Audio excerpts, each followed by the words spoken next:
You've been chasing peace like it's somewhere out there, in the perfect life, the right moment, the next achievement. But if that were true, why do your thoughts still keep spinning? Why does your chest still feel tight when the world goes quiet? Why does now always feel like something you have to escape? The truth is, peace isn't found. It's remembered. It's always been here, underneath the noise, the stories, the pressure to be more. For thousands of years, Buddhist masters have pointed to this hidden stillness, not in temples on mountaintops, but in you, in the space between thoughts, in the breath you never noticed, in the silence you've been afraid to sit with. This isn't just another sleep audio. This is a return to the present moment, to your original calm, to the deep quiet that nothing can disturb. Tonight, as you listen, something will shift. Your body will soften, your mind will slow, and a new kind of peace will begin to rise, not from outside, but from within the silence you forgot you had. This is the beginning of a different kind of rest, one that doesn't just help you sleep, but helps you wake up, to life, to truth, to the now. Are you ready? Let's begin. Most people don't notice the moment before they act. They're too busy being pulled by thoughts, by emotion, by habit. You feel an urge, and before you even realize what's happening, you've already responded. You've said the thing, reached for the phone, raised your voice, made the decision. That's karma in motion. Not some force from a past life, but the deeply familiar pattern that repeats itself again and again in your everyday life. But what few people realize is this. Karma doesn't start when the action happens. Karma begins in the instant before. That split second where a thought, a feeling, or a desire starts to move. That micro moment when something arises inside you and quietly says, "Do this." That's where karmic intention, cetana, is born. And if you can see it there, if you can meet it before it turns into action, something powerful happens. You're no longer reacting, you're choosing. This is where awareness becomes freedom. In Buddhist teachings, intention is everything. It's not just what you do, it's why you do it. The deeper the awareness of your intention, the less karma you create. Not because you're being good, but because you're awake at the root of action. You're not sleepwalking through your choices anymore. You're aware of the seed, not just the fruit. To get here, though, you have to slow way down. Not just your body, your mind, your breath, your attention. Slowing down doesn't mean pausing your life. It means becoming so sensitive that you can feel the tiniest ripple before the wave forms. You start to notice how often you're already halfway through reacting before you even know what you're reacting to. You start to feel how volition begins as a stirring, a soft pull inside your chest, a shift in energy behind your eyes, a tightening in the belly. That's the birthplace of karma, and it's also the most powerful place to rest your attention. This is not about controlling yourself. That's still ego. That's still fear. This is about seeing yourself so clearly, so intimately, that no reaction can hide anymore. You start to live from the source of choice, not from the noise on the surface. When you become aware of this, daily life transforms. Simple moments, someone cutting you off in traffic, a rude message, a craving, a moment of boredom, become your greatest teachers. You begin to feel the push of habit trying to take over, and instead of following it, you watch. You feel the impulse but don't obey it.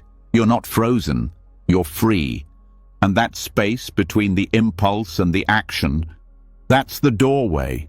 That's where stillness lives. That's where karma loses its grip. That's where you meet the present moment, not as a prisoner, but as a master. Most people spend their entire lives reacting to life like a pinball, bouncing from one thing to the next, never realizing they have the power to pause before the bounce. But not you. Not anymore. When you start training awareness at the root of action, you'll begin to sense this gap more often. At first, it might only be a flicker, a brief breath, a sense of wait, before you do what you always do. That's gold. That flicker is enough. Don't try to stretch it. Just rest there. Don't rush to fix, solve, or suppress. Rest. That resting, pure, alert, simple awareness has a power far greater than any reaction. It's not passive, it's awake. It sees everything, but it holds nothing. And the more you train your attention to rest in that still point before volition arises, the more your actions start coming from wisdom, not fear, from clarity, not confusion, from peace, not pain. There's a Tibetan term, Nyingje, often translated as tender heart. When you stay close to that instant before karma arises, your heart starts to soften. Because in that moment, you're not in a fight with yourself. You're not rushing to be right or safe or seen. You're simply present. And in presence, there's space. And in space, compassion is natural. You might notice that when you rest in that moment before, the need to be someone, prove something, or defend anything starts to dissolve. There's no story yet, no narrative, no me being built. Just this quiet awareness, this raw, luminous seeing. From here, it becomes clear. Your deepest peace doesn't come from changing your life. It comes from changing your relationship to the moment before your life unfolds. That moment is where suffering begins, and where freedom begins too. The mind is tricky, though. It will try to skip over that space. It doesn't like stillness. It likes momentum. It likes control. It likes to say, I already know what this is. Let's go. But if you're alert, you'll feel that rush. You'll see the mind lean forward, and instead of following it, you'll stay. You'll rest. This rest isn't sleepy. It's awake. It's a kind of sacred pause. It doesn't resist anything. It simply notices everything. And in that noticing, something dissolves. The urgency, the fear, the false belief that you have to act to feel real. You begin to understand that most of your suffering doesn't come from life itself, but from unconscious momentum. That push to fix the discomfort, chase the feeling, complete the loop. And once you sit in the space before that push takes over, the loop loses its power. Some days that space might feel small and fragile. Other days it opens wide like the sky. Don't measure it. Don't expect it to feel a certain way. Just return, again and again, to that instant before you reach, before you react, before you move. This is the root of all meditation, not sitting quietly to escape life, but sitting to feel it, deeply, completely, before the mind rushes to explain or control it. And once you train your awareness in this way, even the most intense moments become workable. You'll feel anger begin, but before the shout, you're already resting. You'll feel fear arise, but before the spiral, you're already still. You'll feel longing stir, but before the grasping, you're already whole. There's a beauty in this kind of presence that words can't fully describe. It's not dramatic, it's not loud, but it's incredibly powerful. Because when you live from this place, you're not adding more karma to the world. You're not acting from wounds. You're not fueling the wheel of suffering. You're resting in the still point where wisdom begins. And over time, this begins to change the shape of your life. Your relationships soften. Your reactions slow.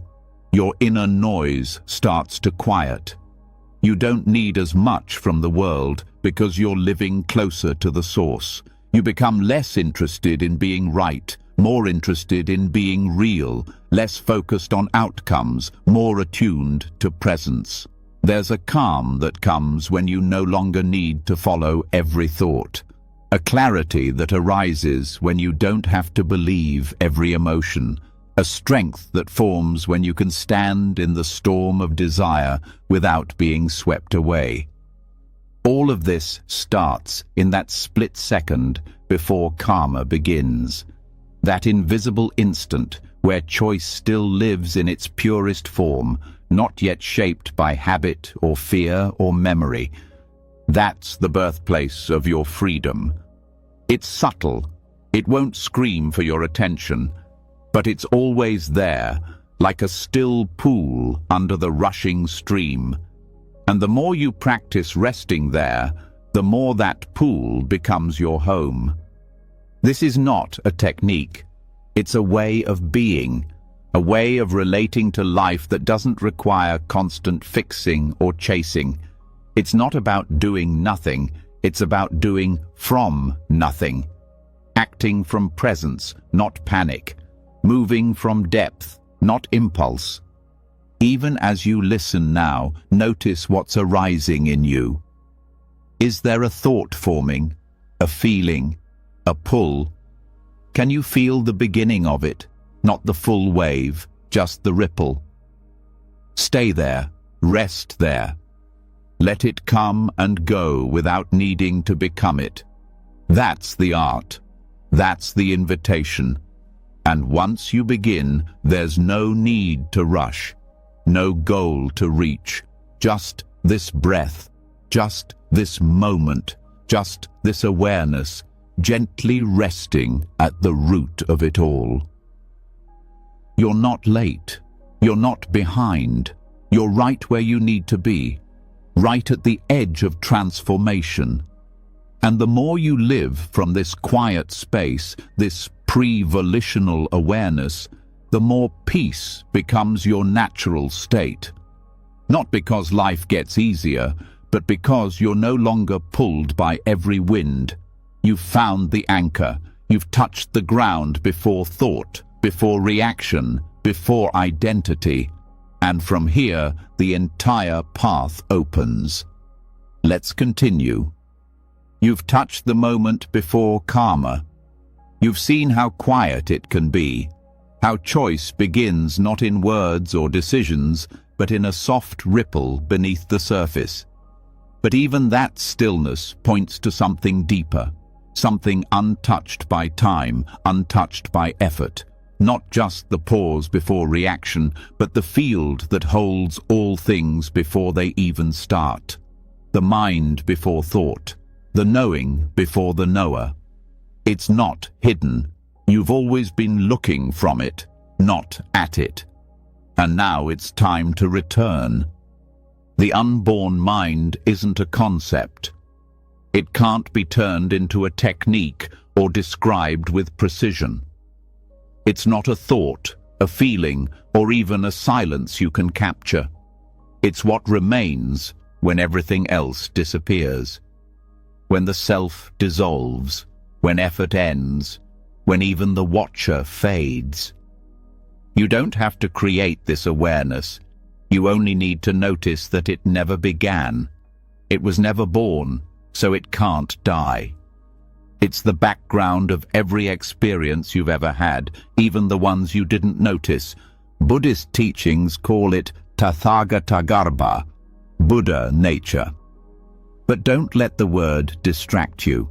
This isn't about religion or belief. It's about direct contact with the source of consciousness itself.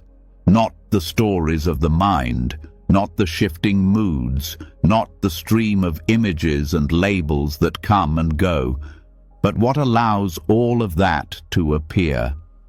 And the moment you stop trying to grasp it, you start to feel it. Not as something distant or mystical, but as the most obvious thing you've always overlooked. You've lived your whole life thinking thoughts are yours, feelings are yours, desires are yours. But have you ever stopped to question who you actually is? That thought of self, the voice in your head that claims ownership of everything. It's just another appearance, another movement in the field. The mind stream flows, but the unborn mind never moves. It's still, not because it's frozen, but because it's whole, complete, without lack, without need. When you recognize this, something shifts. The fight begins to fade. You no longer feel the need to fix yourself. You don't need to become anything. The constant search for meaning, improvement, validation, all of it starts to feel like static on a channel you no longer need to tune into. Not because you're avoiding life, but because you're beginning to experience it as it is, before interpretation touches it. Pure presence, clear seeing. This isn't dissociation. It's the opposite. You're more connected, not less. But you're no longer caught in the sticky web of personal identity. You see thoughts arise and pass. You watch emotion form and fade.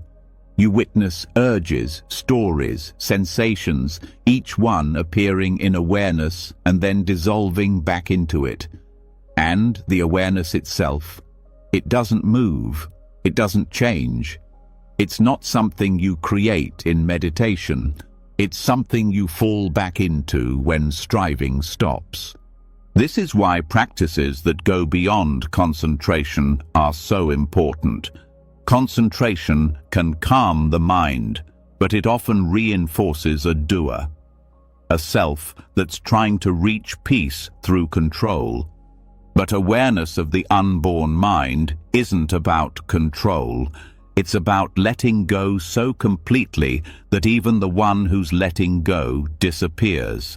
There's no subject-object split, no observer watching an object. There's just knowing, just being, just a presence that holds all things, untouched by what it holds. And this is what ends inner struggle. Not by fixing your mind, but by realizing that your mind was never the problem. You were just identifying with the waves and forgetting the ocean. Thoughts aren't the issue. They're just energy moving. What creates suffering is the belief that you are the thinker, the one who must manage, suppress, analyze, or escape the mind's activity. But when you recognize the unborn mind, the struggle with thought ends. Because you no longer fear the storm, you know the sky was never affected. Sometimes people hear this and think it means becoming blank or empty. But this presence is far from dull. It's luminous, alive, aware without effort. It doesn't block experience. It allows all of it without resistance. Pain arises and there's room. Joy arises and there's space. Confusion, clarity, desire, doubt, they come and go like clouds. But the open sky of awareness remains, and the more you rest in that recognition, the more natural it becomes.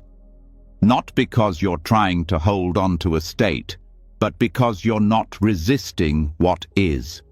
You're not forcing experience into a shape. You're not shrinking reality into what the ego can accept. You're meeting life with no filter, no defense, no agenda, just open, alert presence. At first, the mind will try to pull you back into form. It will try to define what's happening. Is this it? Am I doing it right? But all of that is just noise, and you don't have to fight it. You simply let it pass, like wind across still water. The moment you identify with the commentary, you contract. The moment you see the commentary as just more movement within stillness, you return. And in that return, you discover something unexpected. Peace wasn't missing. It was simply obscured, not by something evil or wrong, just by layers of activity that were never questioned. Now you're questioning. Now you're seeing. And in that seeing, the need to be someone drops away. The need to achieve peace turns into resting as peace. This isn't a feeling you have. It's the ground of being you are, not the character you play, not the thoughts you think, but the space that lets the entire play unfold, even this moment, even this breath, even these words, all arising from the unborn mind and returning to it. No effort needed, no fixing required, just presence. When this becomes your reference point, everything changes.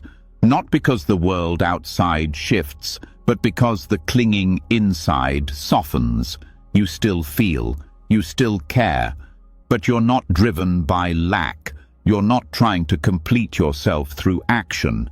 You already feel whole, not because you've solved every problem, but because you no longer believe you're broken. And this changes how you relate to thought. Before, thoughts were commands. Now they're just suggestions. Before, emotions felt like truth. Now they're just weather. Before, experience defined your self-worth. Now there's no self to measure. There's only awareness, watching the dance without needing to change the steps. You'll find that this recognition doesn't make you distant. It makes you real. Because you're no longer hiding behind masks. You're no longer filtering everything through judgment or preference. You're simply meeting each moment as it arises, without commentary. And from that clarity, compassion grows. Not the kind you force, but the kind that flows naturally when you stop protecting an identity. Every tradition has tried to point to this. Zen calls it the original face before your parents were born. Dzogchen calls it Rigpa. Some call it the witness. Others call it awareness itself. But the label doesn't matter. What matters is your direct experience. Not as a fleeting insight, but as a living truth you can return to again and again, not by reaching for it, but by relaxing into it. And the more you rest in this unborn awareness, the more you see how much of your life was built on mental habits that never needed to be followed. You see how much energy you spent resisting what already was. You see how the mind tried to fix itself by thinking more, striving more, hoping more. And now you see that peace was never something you could get. It was something you had to stop searching for. There's a deep humility in this, a soft surrender, because you realize you can't do awakening. You can only stop doing what hides it. You can only rest. And in that rest, the mind quiets, the self-image fades, and what remains isn't empty. It's full of presence, clarity, stillness, not as concepts, but as lived truth. From here, even pain changes, not because it vanishes, but because it's no longer resisted. Suffering loses its edge when it's met with awareness, not because you rise above it, but because you fall into the ground that holds it all. Even death loses its weight here, because you're no longer identified with what can end. You've tasted what was never born, and what was never born can never die. This doesn't mean you walk around in a trance. It means you're deeply here, fully alive, open to the rawness of each moment, but untouched by its story. You laugh more, you cry more, but you don't cling, and you don't turn away. You're simply present, and presence is the most healing thing there is. So now, as you rest, feel into this, not with thought, not with effort. Just let awareness be aware. No object, no subject, no goal. Let it notice itself, not as a thing, but as the space where everything appears. Stay here, not by holding, but by not moving away. This is the unborn mind. This is the end of struggle. This is the beginning of peace. When the mind no longer clings and awareness rests in its natural state, what remains is not just internal stillness, but a quiet that begins to shape everything, including the body. It's not enough to see clearly. The way you sit, the way you breathe, the way you hold yourself in space, these also speak. Your posture is your practice. Your stillness is not passive. It becomes visible.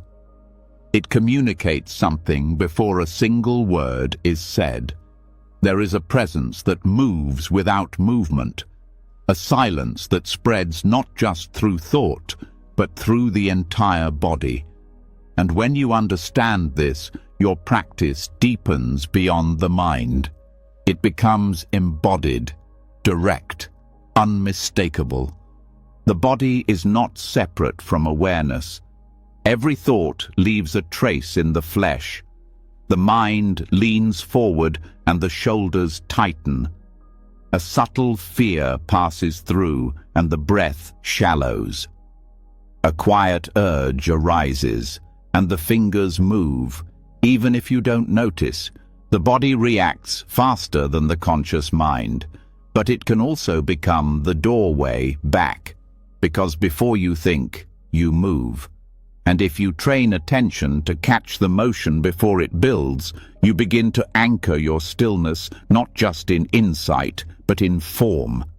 There's a discipline in stillness, not the kind that suppresses, but the kind that listens deeply. Sitting without shifting, hands resting without tension, breath flowing without grasping. This is a language of presence. It's not frozen, it's fully alive. But it does not chase, it does not flinch. This is what the ancient teachers meant by mudra, not just a hand shape, but a container for consciousness, a gesture that holds a frequency of attention. You might think of a mudra as symbolic, but it's more than symbol. It's structure. It's what happens when you let the body speak truth without distortion. Not through performance, but through quiet precision. The way you place your hands in your lap, the way your spine rises, not from pride, but from alignment with what is. The way your eyes soften, not drifting, but rooted in presence. Each part of the body becomes a mirror for still awareness, and that mirror reflects not effort, but absence. This absence is not nothingness. It's the absence of struggle, the absence of reactivity, the absence of reaching.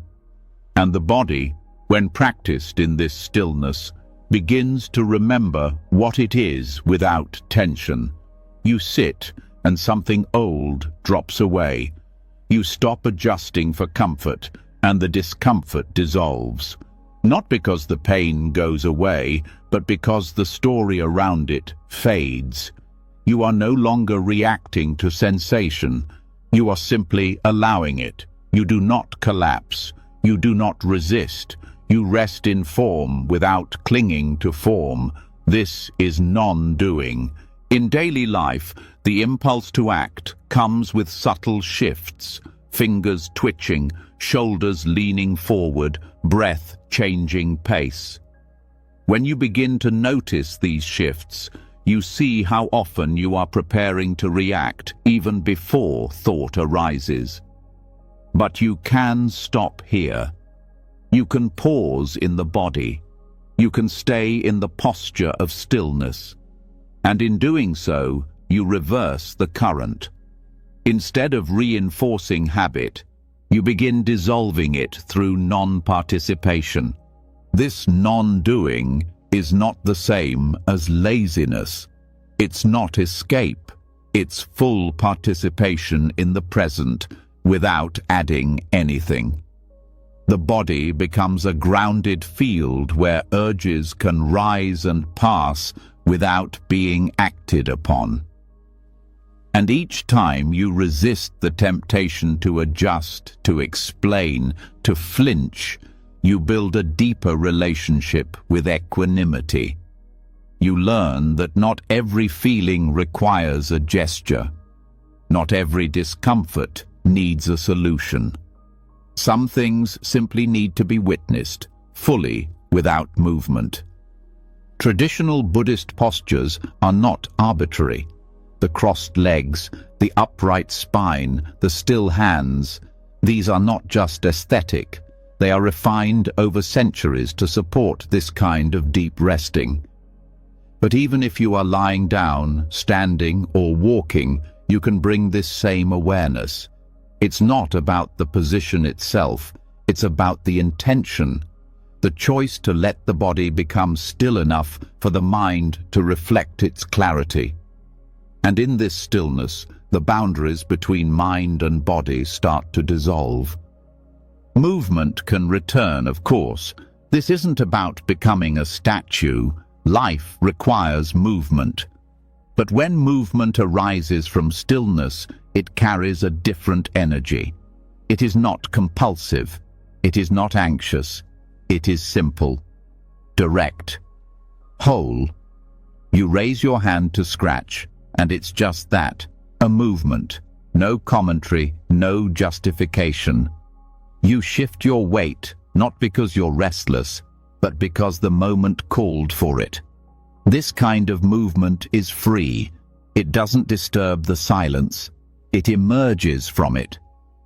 To train in this way, bring awareness to the micro gestures throughout your day.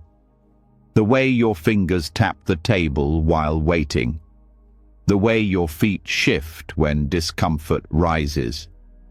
The way you reach for your phone without really needing it. Start noticing these, not to judge, but to understand. Every unconscious gesture is a message. It says, I don't want to be here. I want to be somewhere else. And when you notice it, you have a choice. You can stop. You can breathe. You can return. In this return, you learn something about your nervous system. That it doesn't need to be on alert all the time. That safety isn't found in constant motion. That calm can be practiced through posture alone. The way you sit becomes the way you live. Rooted, balanced, responsive, but not reactive. This is not abstract philosophy. This is real. It's physical. It's tangible.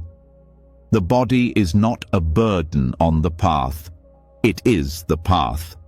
And the more you include it, the more complete your presence becomes.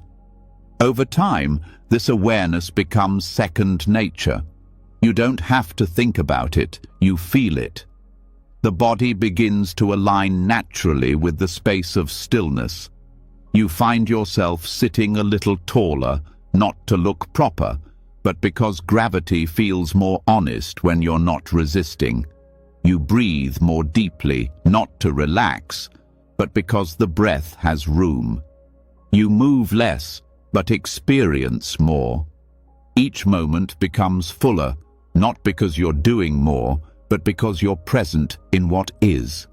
Some teachings refer to this as the mudra of absence, not because you're absent, but because the unnecessary effort has left. What remains is clean, whole. This is a kind of sacred simplicity. Nothing added, nothing removed. Just this body, just this breath, just this now. Even pain, even discomfort, even desire, all of it held gently in a body that does not need to act it out. This stillness doesn't mean your life becomes dull. It means it becomes clear. Reactions no longer own you. You are no longer caught in unconscious loops of motion. Your hands no longer speak fear. Your shoulders no longer echo worry. Your breath no longer tells the story of control. Your body becomes the proof of your awareness, not because it's perfect, but because it reflects presence. Even in sleep, the body carries the imprint of your attention. The way you lay down, the way your breath settles, the way your limbs find rest, it all speaks. The more you practice stillness during the day, the more the body remembers how to release at night. Rest becomes easier, deeper, more complete, because the body trusts that it doesn't need to be ready to run. The nervous system unwinds not through effort, but through permission, through safety born from presence. This kind of trust can't be faked. It comes only when you stop negotiating with discomfort, when you stop asking the body to feel different before you allow stillness, when you stop adjusting your posture every time something stirs. The body begins to feel that it is allowed to stay, that it is safe to settle. And from that place, a very deep kind of peace begins to grow, not a fragile calm that disappears with tension, but a durable, embodied peace that includes tension without collapsing into it. This practice is not about holding one posture forever. It's about the quality of being in the posture you are in, the stillness you carry while chopping vegetables, while tying your shoes, while folding laundry. Each action can become an extension of the mudra. Not just your hands, but your entire body becomes the gesture of awareness. No movement wasted, no energy scattered, everything integrated, everything returning to the root. And what's at the root is not numbness, it's aliveness without reaction. A body awake without tension. A presence that does not cling. Over time, your life starts to reflect this. Not in dramatic changes, but in how it feels to wake up, in how it feels to speak without rushing, in how it feels to be touched by sensation and not pushed by it. You are not deadening the senses, you are refining them. You are tuning the instrument so precisely that the music can be heard in the silence. You may begin to notice that others feel different around you, not because you are doing anything to them, but because your body is no longer sending the signal of urgency. You're not broadcasting stress. You're not radiating fear. You've stopped rehearsing the next move, and they feel that stillness. Some may not know why they feel calmer around you, but they do, because the nervous system responds to presence, and when your presence is grounded, their body feels the invitation to ground as well. This is what it means to embody the practice, to let your stillness speak louder than your words, to let your posture remind others that peace is possible even in the middle of chaos, even in the middle of a crowded room. You don't have to teach it, you don't have to explain it. You are it, and that's more than enough. So let the body rest, let the hands settle, let the shoulders drop, let the breath come and go like the tide. Do nothing, not out of laziness, but out of deep listening. Hold the posture of peace, not as performance, but as truth. Let your form carry the stillness your mind has remembered. Let your presence teach without words. Let your absence of struggle become the most powerful thing in the room. And stay here. Stay in this body that needs nothing added. Stay in this moment that requires no improvement. Stay in this shape that speaks silence. Stillness doesn't always come from silence. Sometimes it comes from listening deeply, so deeply that even the fading of a sound becomes a teacher. When the body stops moving and the breath settles, the senses sharpen, not to react, but to receive.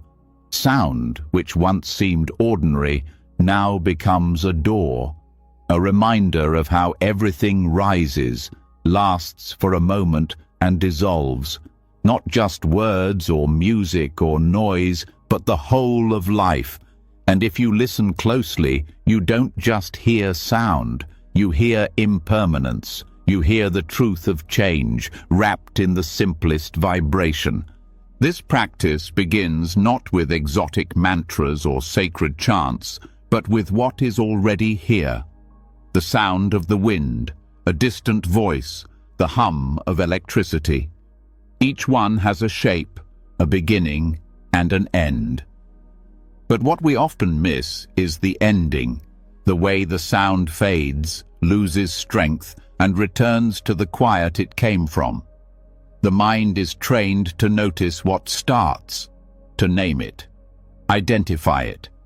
But rarely does it stay for the part that truly matters, the decay. That subtle vanishing is where the deepest insights live. You start to hear how sound is not a solid object. It's movement, it's vibration through space. It doesn't belong to anyone. It doesn't last. The very nature of sound is to disappear. And yet, when a sound fades, we often don't notice. We move on too quickly.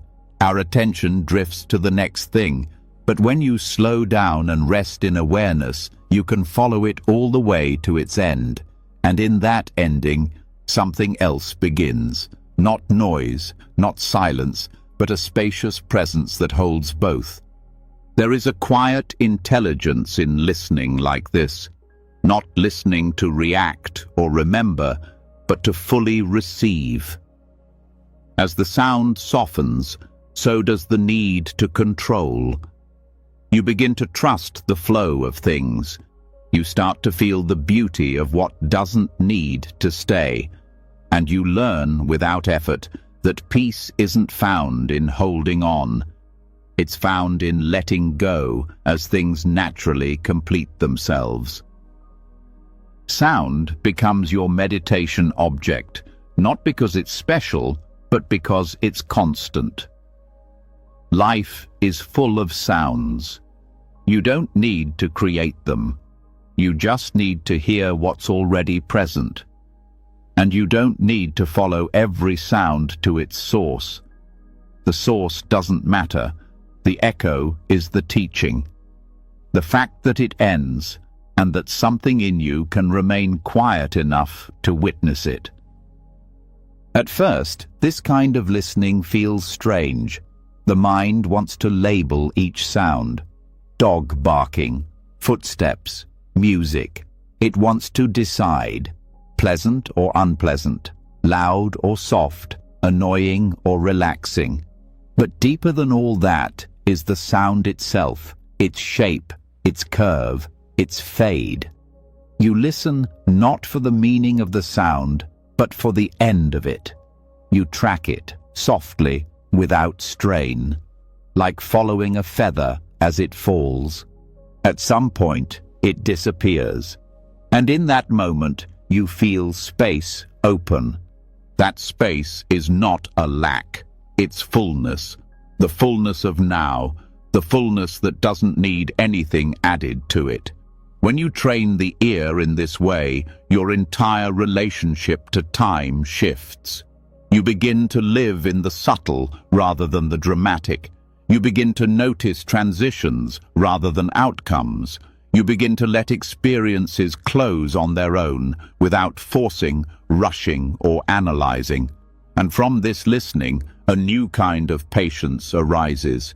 You stop pushing away what's loud or clinging to what's beautiful. You hear both with the same kind of interest. The fading of a harsh sound teaches you that nothing lasts. The soft trail of a song reminds you that even the sweetest things end. And it doesn't make you sad. It makes you quiet, not withdrawn, awake. Listening becomes the way you stay close to change without resisting it. Even in conversation, you notice the difference. You're no longer waiting to speak. You're listening for what's not being said. The tone, the break, the pause between words. These spaces carry truth. They reveal more than the surface. They show you where attention lives. And when you listen with your whole body, not just your ears, the person speaking feels seen, not just heard. This is presence. This is what it means to listen beyond noise. Sounds aren't obstacles to meditation, they are part of it. When you stop treating the world's soundscape as distraction, everything becomes practice. The clink of a cup, the creak of a door, a child's laugh, a distant siren. Each sound arrives, and each one dissolves, just like thoughts, just like sensations. And in tracking that disappearance, your awareness stays grounded in reality, not in concepts, but in actual experience. This is where non-reactivity deepens, because when you truly hear how nothing stays, the urge to fight life softens. You stop building your identity around what you hear. You stop telling stories about what sounds mean about you. You just hear them, let them pass, let them teach, let them leave. And the more you listen in this way, the more your sense of self becomes transparent. You no longer need to insert yourself into every moment. You begin to hear the world without becoming the center of it. And strangely, this makes you feel more connected, not less. Because you are no longer holding yourself apart from the flow, you are inside it, listening, not controlling, allowing, not resisting. Even the sound of your own voice begins to change. You hear the tension in your words, the tone that carries your mood, the rhythm of your breath between sentences, and you start to soften. You speak more slowly, more clearly, with less need to fill the space. You speak from quiet, not from noise. And when you're silent, it's not uncomfortable. It's full. It holds the same weight as the words. In formal meditation, sound can be a primary object, not to concentrate in a rigid way, but to train the mind to rest in change. You might sit and simply listen, nothing more. No need to identify or judge. Just hear what's there and follow it until it's gone. Over and over. This softens the mind. It makes you more available, more fluid, less attached. There is also a healing in this, because many forms of suffering come from clinging to ideas, to identities, to moments we want to last. But when you start to listen to how every sound decays, you begin to feel where your attachments begin. And when you feel that, you can relax them. You can let things end without feeling abandoned. You can stay present through change without holding your breath. Eventually you notice that silence isn't the opposite of sound. It's its companion. Every sound carries silence with it, before, during, and after. And when the sound ends, silence is what remains. That silence isn't just the absence of noise. It's a kind of presence, a deep, undisturbed field. And when you rest there, even for a moment, something inside you remembers what it means to be at ease. This ease is not dull. It's alert. It listens not just with the ear, but with the whole of being. This is where the path becomes embodied. You don't just understand impermanence, you feel it. Not as a thought, but as vibration ending. You feel it in the throat that speaks, in the footstep that fades, in the breath that leaves. And once you know this through sound, you begin to know it everywhere. You see it in relationships, how each interaction rises and passes. You feel it in emotion, how even the strongest wave cannot hold. You feel it in desire, how chasing never fulfills because fulfillment can't stay. And instead of hardening against this truth, you soften. You stop trying to capture what must leave, and you begin to love without grasping, to hear beauty without needing to own it, to be here fully without fear of what ends. This listening changes your pace. You walk slower. You speak with more care.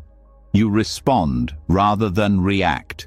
You begin to live like a sound, arriving fully, expressing what needs to be expressed, then fading naturally into what's next. No drama, no resistance, just full presence and quiet release. When sound becomes your teacher, everything becomes more vivid. Not because life changes, but because you are finally here to meet it. Fully, deeply, without rush. And even in the noisiest places, you carry that inner quiet. That knowing that all things pass. That peace is not the absence of sound, but the absence of clinging. So let the sounds around you be what they are. Don't chase them, don't push them away. Let them rise, let them fade, and follow them with the gentleness of a mind that no longer needs to hold. Let each sound return you to the truth of change, to the peace that comes not from silence, but from knowing that nothing lasts, and that's okay. When you listen deeply enough, you start noticing something strange.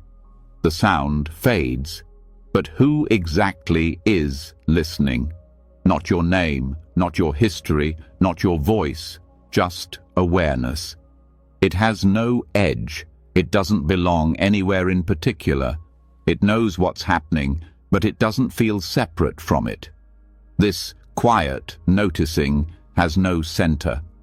And when you stop trying to find the you behind the attention, peace reveals itself not as something added, but as what remains when the idea of self is no longer in the way.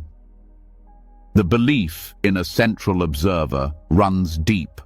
From childhood, we're taught that we're behind our eyes, inside our head, calling the shots, watching the movie of life from a fixed seat. But when you stop and examine this carefully, something opens. You see that attention doesn't come from a single place. You can look at a tree and feel the seeing happening, but where is it happening from? Is it behind your forehead? In the eyes? In the chest? As you investigate, the harder you search for the source, the more you realize it isn't there. You feel thoughts arise. You feel sensations shift. But the you that was supposed to be experiencing it all is nowhere to be found. It's not in the body, not in the thoughts, not even in the awareness itself. What we call me is a habit of perspective, a mental reference point that's been repeated so often it seems real. But the actual experience of awareness has no fixed center. It's wide, open, and clear. It includes everything and resists nothing. This realization doesn't come from thinking about it. It comes from looking directly. Each time you turn your attention toward the sense of I, you find an empty space. Not blank, not void, but free. You were never the one behind the controls. You were the field in which everything appeared. Thoughts, emotions, sounds, sensations. And that field never claimed ownership of any of it. It just noticed, silently, without effort. The experience of dissolving this center is not disorienting. It's grounding in a different way. It relieves you from the tension of constantly being someone. You feel the softening in the eyes, in the chest, in the breath. The tight focus of identity relaxes. There's no need to hold your shape. Awareness doesn't disappear, it expands. It loses the hard edges of self-reference and becomes less personal, more inclusive. The world is no longer something outside of you. It's just here, happening, unfolding, known without separation. This knowing without a knower is often overlooked because it's so ordinary. We keep expecting peace to feel special, different, like a breakthrough. But real peace comes when you stop trying to locate it inside a self. It's what arises when you're not defending a center. It's the ease that emerges when there's no longer a you watching everything else. Just the watching, just the hearing, just the sensing. This shift doesn't require new beliefs. It requires honesty with what's already happening. You notice how attention moves without anyone directing it. You see how sensations come and go without asking for permission. You observe how thoughts appear, float across the screen of awareness, and vanish without needing a thinker to create them.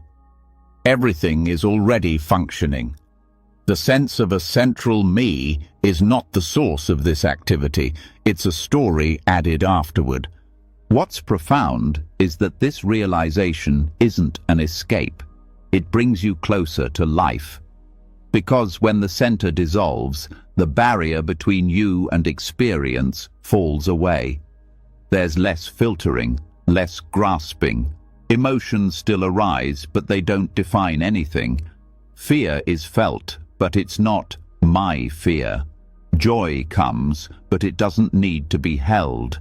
Everything is temporary, and now you know it can pass without taking you with it. This non-local awareness isn't spaced out or distant. It's precise. You can focus on a sound, a breath, a sensation, but you're not focusing from anywhere. There's attention, but no reference point. That's why it's restful, because the strain of being the one who's always doing, always watching, always thinking, it disappears. There is just experience, unfolding naturally without a center to protect.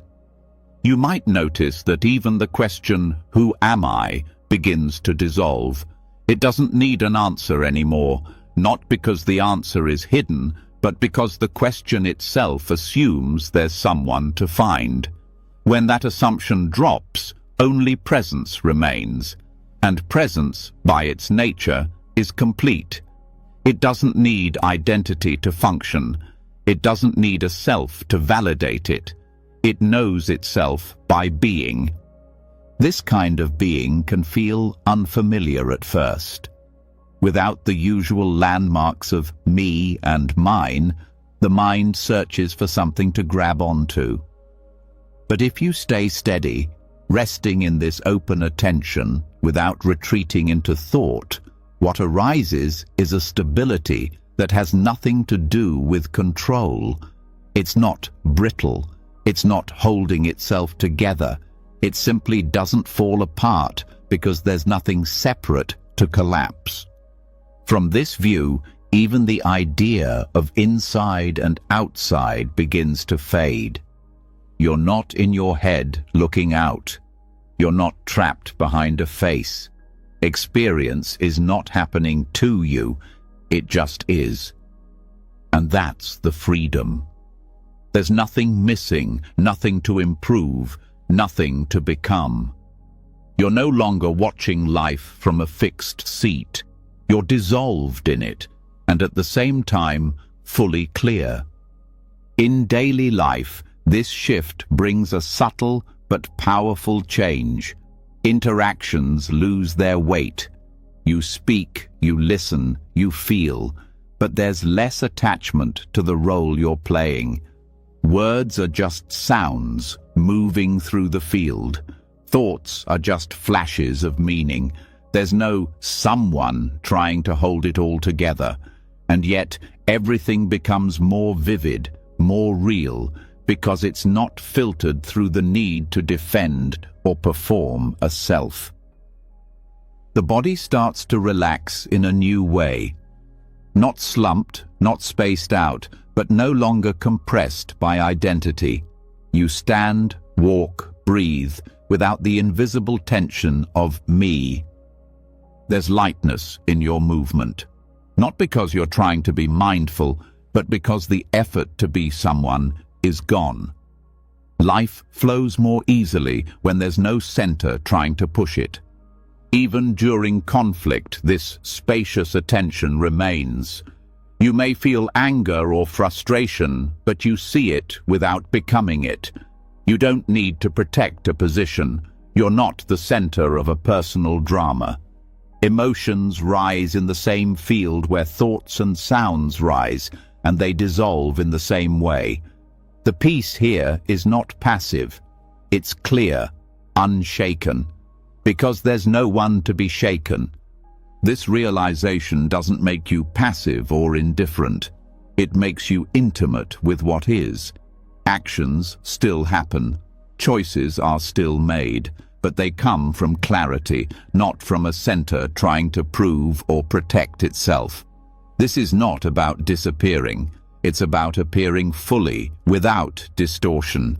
When there's no self pulling attention inward, the whole world becomes immediate, vibrant, alive. Over time, you may begin to notice how much energy was spent maintaining the illusion of self. How many decisions were shaped by the need to be seen, known, liked. How much suffering came from trying to hold on to a center that was never real. And when this effort drops, life becomes simpler. Not because challenges vanish, but because you're no longer inventing someone to suffer them. This doesn't mean you lose the ability to say, I, or use your name. The functional self remains. Language continues. But the felt sense of being a separate observer begins to fade. What's left is freedom, not because you've escaped life, but because you're finally not resisting it.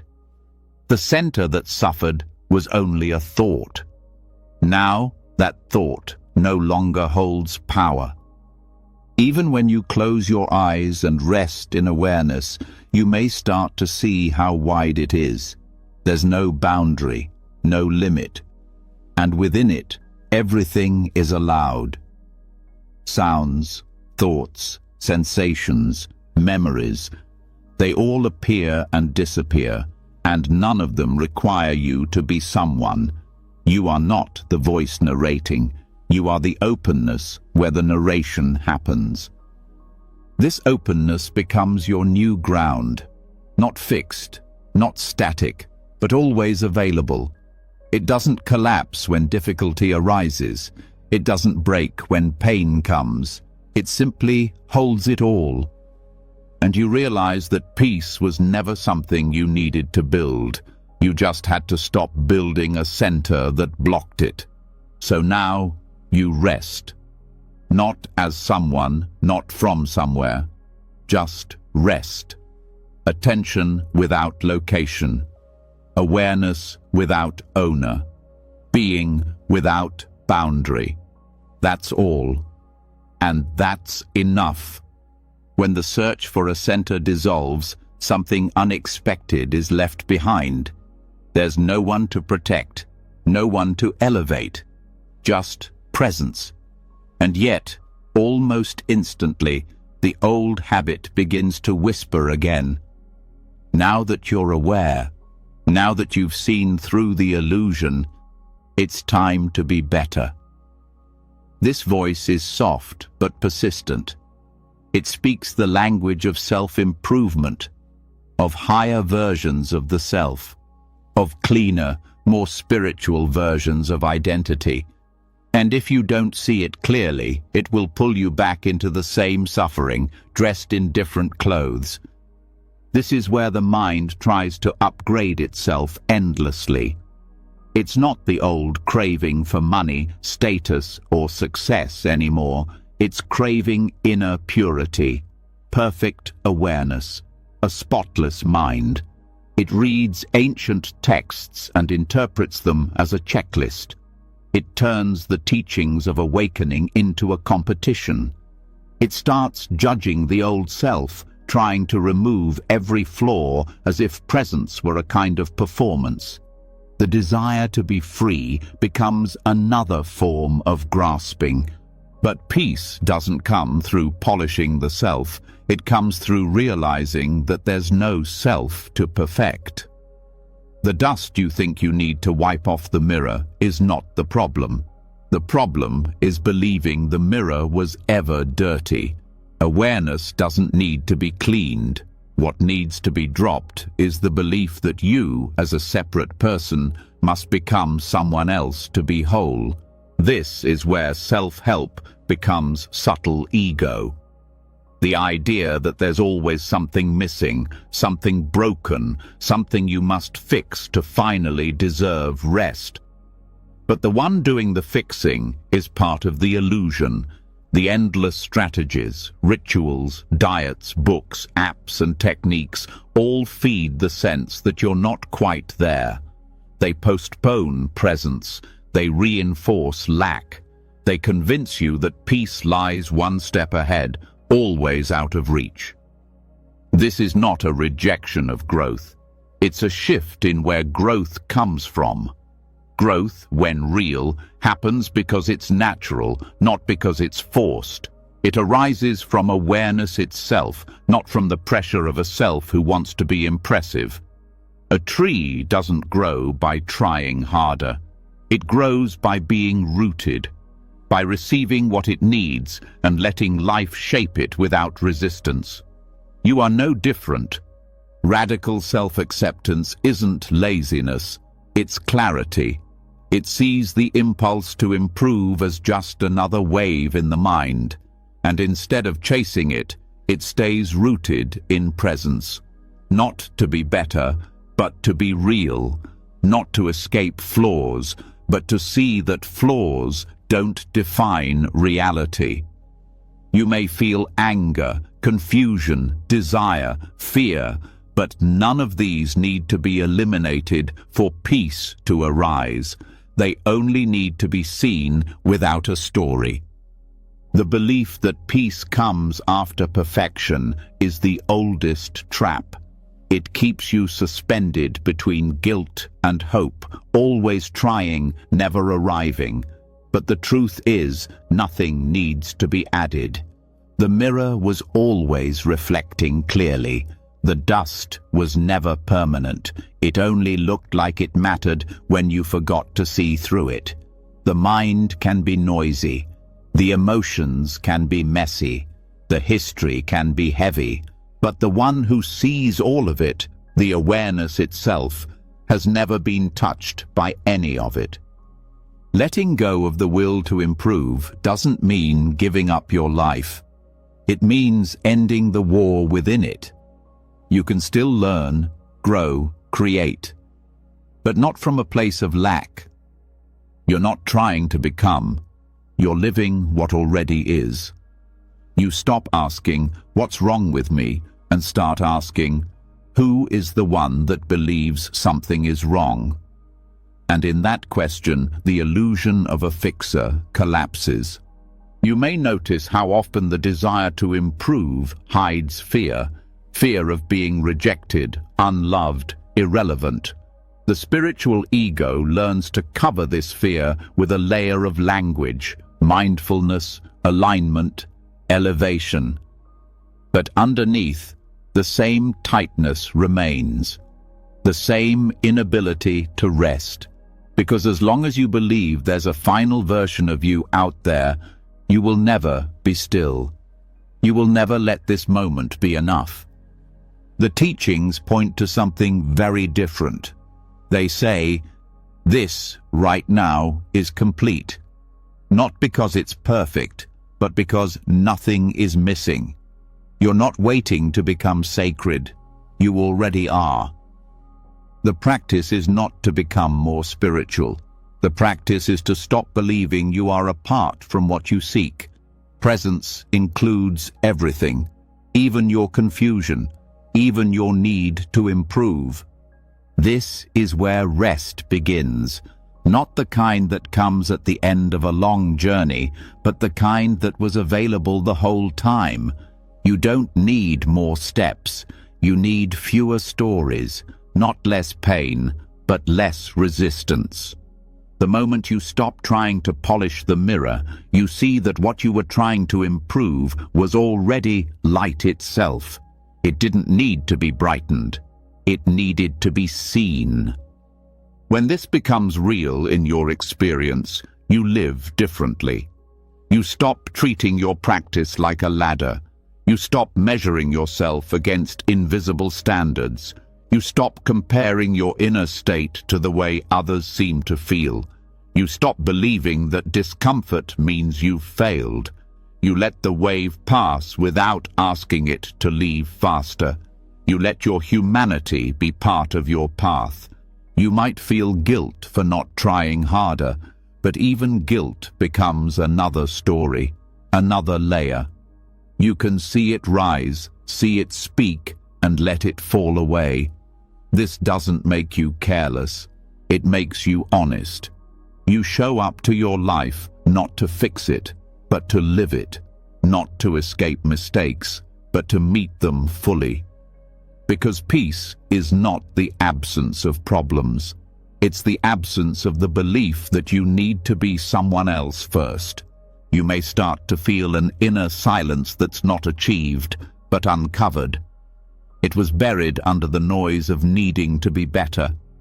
And now that noise is quiet. It may return. That's fine. But you know where stillness lives. You know what's true without needing to explain it. You stop interrupting presence with your ideas of who you should be. Even the desire to improve your spirituality can be seen clearly. You don't need to fight it. You don't need to indulge it. Just see it. Let it move. Let it fade.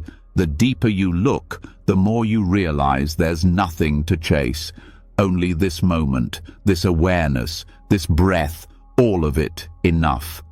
Letting go of improvement does not mean stagnation. It means allowing your unfolding to be led by life, not ego. Your transformation doesn't need your interference. Your awareness already knows what to do. You are not the sculptor of your awakening. You are the space in which awakening happens, gently, in its own rhythm. The more you trust this, the more your life becomes integrated. You eat not to perfect your body, but to nourish it. You rest not to optimize your energy, but because rest is part of love. You meditate not to silence the mind, but to listen to what's already here. You relate to others not to prove your growth, but to connect without filters. And when you forget, it's okay. That's part of the path too. Every time you notice the urge to improve, it becomes another invitation to return, to pause, to see through it. That's the practice. Returning. Not striving, not judging. Just returning to presence, to truth, to enoughness. You stop needing spiritual achievements. You stop checking your progress. You stop chasing states. And life, in its raw, ordinary beauty, begins to shine. The wind on your face, the sound of footsteps, the way sunlight touches the floor. These become sacred, not because you tried harder, but because you finally stopped trying. This is not resignation. It's surrender. Not defeat, but openness. You are no longer working against yourself, no longer dividing reality into worthy and unworthy. You've stepped out of the loop. You've put down the tools, and what remains is wholeness, untouched by effort. Let that be enough. Let the dust settle. Let the mirror reflect what it always has. Let this breath be the only thing you need right now. Not as an exercise, not as a step, but as the end of seeking. When striving stops and presence no longer needs proof, the silence that remains becomes more than a resting place. It becomes a doorway. Something subtle begins to stir just beneath the surface of awareness, something quieter than thoughts, gentler than emotion. It doesn't speak in words. It arrives before language. If you listen very closely, without effort, you'll begin to notice it, the first flicker of movement before the mind names it. This is where thoughts begin, not at their appearance, but at their formation. Before there is a sentence, before there is even an idea, there is this whisper, a tilt in attention, a soft leaning toward. This space, just before a thought arises, is not blank. It's alive. It's filled with a kind of potential, not yet shaped, not yet spoken. In Buddhist teachings, this is known as manasikara, mental attention. It's the moment when the mind starts to turn toward something, the split second where choice is made without words. You don't choose the thought, but you can witness the pull that precedes it. It's like a thread being drawn out of stillness, a thread that becomes meaning only after it emerges. But here, in this quiet, it's still free. This pre-thought whisper is always present, but it's rarely noticed. That's because the mind is so fast to fill space. It doesn't like to wait. It moves immediately from quiet into commentary. But if you begin to slow your attention, not forcefully but gently, you can start to feel the difference between awareness and concept. You begin to notice that awareness is already here, even when no thought has formed. There's no need to wait for language to know something is real. In this space, there's a kind of listening that doesn't rely on the ears. It's an internal attentiveness, an alertness without tension. You're not straining to catch the thought. You're resting in the openness before it arrives. This kind of listening reveals something profound, that the mind is not the source of knowing. It's a response. Awareness already knows, even before the mind moves. The thought is a translation, not a beginning. When you observe thoughts after they form, you're dealing with interpretation. You're already in the realm of belief, opinion, identity. But when you stay close to the edge, before the thought takes shape, you begin to see how the mind picks and chooses, how it leans toward certain sensations, how it grabs at particular feelings. You begin to sense the weight of preference before it turns into habit. And the more you rest here, the more clearly you see that nothing needs to be followed. Thoughts don't need to be stopped. They need to be seen early. When seen before they mature into stories, they lose their pull. They pass like birds across an open sky, noticed but not clung to. And from this place, you begin to feel a deeper stillness, one that includes motion without being disturbed by it. To stay with the pre-thought whisper is to become deeply intimate with your own mind, not the content, but the movement. You feel how attention shifts slightly before engagement. You notice how desire begins as a flicker, not a full emotion, how distraction starts with a tilt, not a decision, and instead of being pulled into the momentum, you remain where it all begins. This is not about control, it's about intimacy. Control stiffens attention, it creates resistance. But intimacy is soft. It listens. It doesn't push thought away, it simply meets it before it speaks. And in that meeting, the need to follow disappears. The thought may still arise, but now it's transparent. You see its shape, its flavor, its echo. And because you're not identified with it, you're not bound by it. Manasikara reveals how attention chooses. You begin to notice that what you look at becomes your world. If the attention moves toward worry, the mind fills with scenarios. If it turns toward judgment, a story of separation forms. But when attention stays grounded in awareness, those movements slow. They lose their urgency. You realize you don't have to go with them. You can stay. In that staying, you begin to feel thought not as words, but as energy, a ripple, a movement that hasn't yet found form. You feel how quickly the mind tries to convert that movement into language, and when you don't follow, the energy dissolves. This dissolving is not suppression, it's freedom. The thought that never becomes thought has no weight, no karma, no consequence. It returns to stillness without disturbance. This space before language is not empty. It's peaceful. It holds everything, quietly. You're not dull here. You're fully awake. But there is no hurry to define anything. You stop asking what you think. You stop trying to shape the moment with opinion. You listen with your whole being. And in that listening, the world appears new, fresh.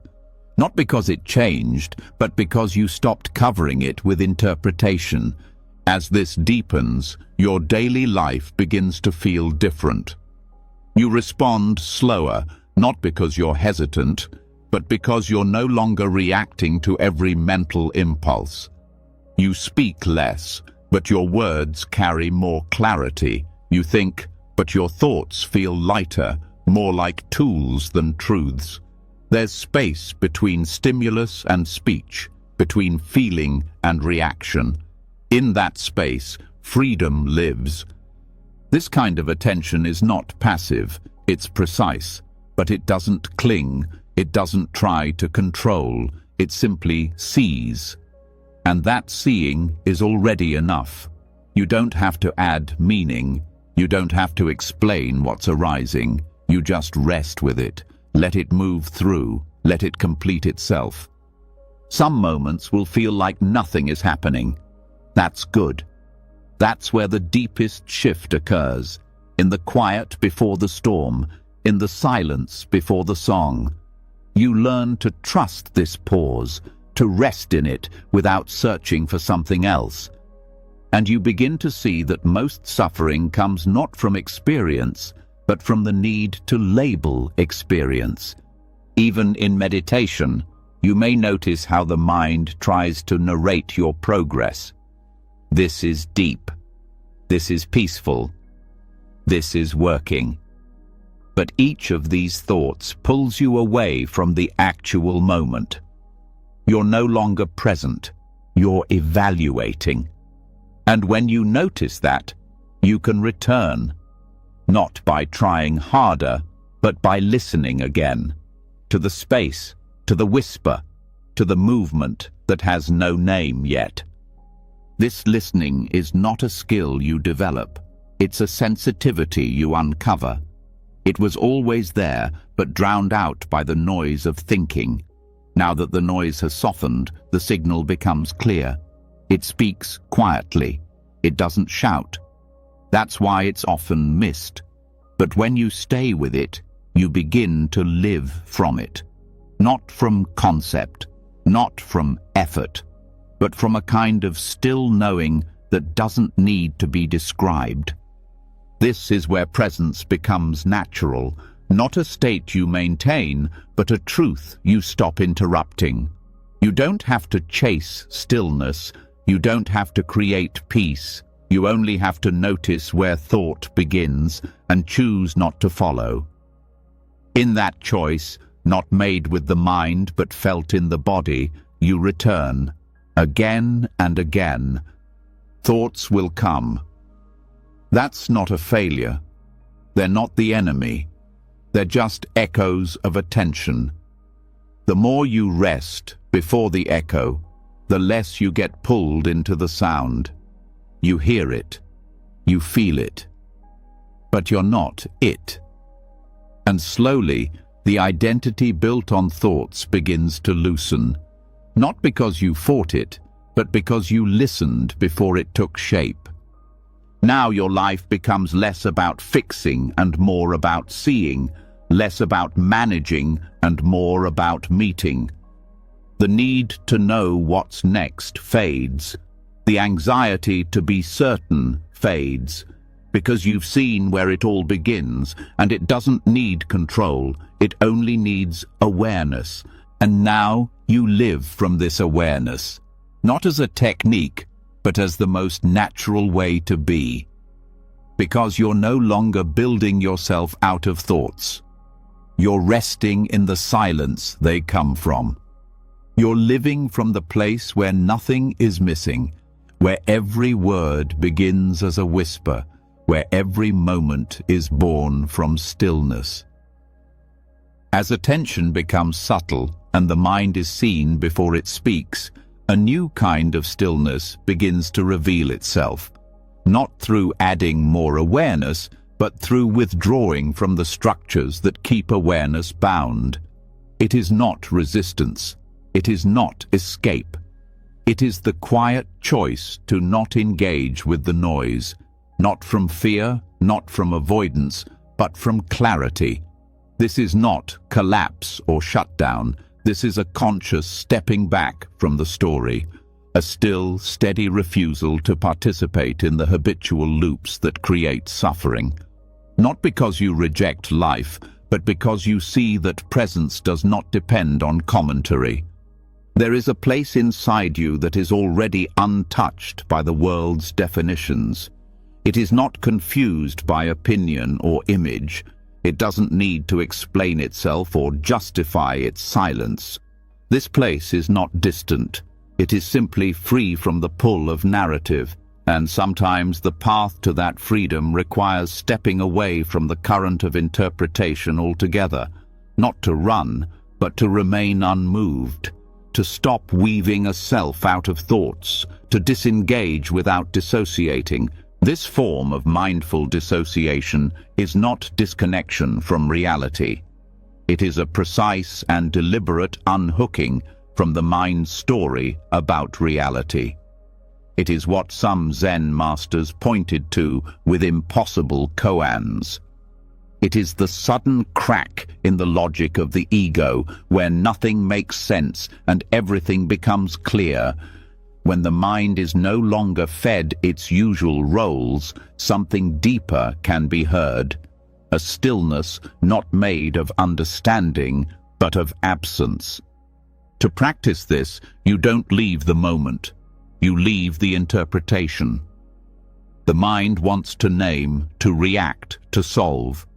But here you remain. You hear the voice, but you do not respond.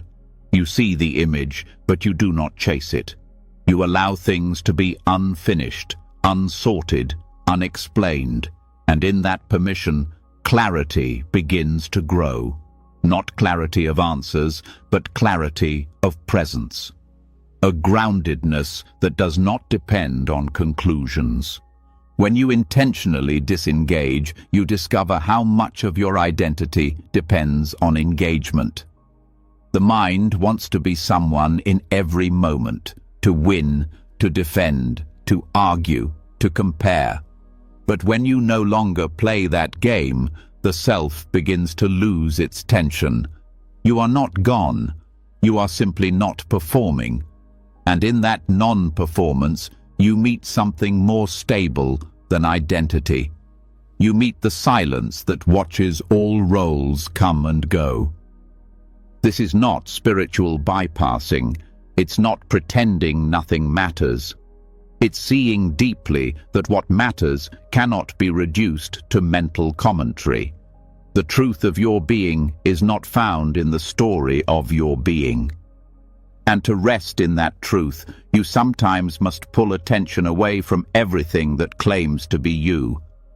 The voice in the head, the pull of emotion, the echo of memory. You see it all, and you do not cling. This kind of disengagement can feel radical at first. The mind will resist. It will say you are losing yourself, falling behind, giving up. But what you're giving up is only the strain of identification, the false tension of needing to be a thought. And as you let go, something ancient begins to settle. The nervous system slows, the chest softens, the breath deepens, not because you tried, but because you stopped holding the image. In this space, effort fades. You stop trying to be aware. You stop trying to meditate. You stop trying to be good at presence. You simply stop doing anything that reinforces the self-concept. And in that non-doing, presence reveals itself, not as something achieved, but as something uncovered. It was always here, beneath the layers of narrative you thought you needed. This practice does not deny the world. It embraces it without being owned by it. You still hear the sounds, feel the sensations, witness the thoughts. But you are no longer inside the commentary. You are no longer trapped in reaction. You rest in the space around it all, not aloof, not numb, simply whole, not pulled into the storm because the storm no longer feels like you.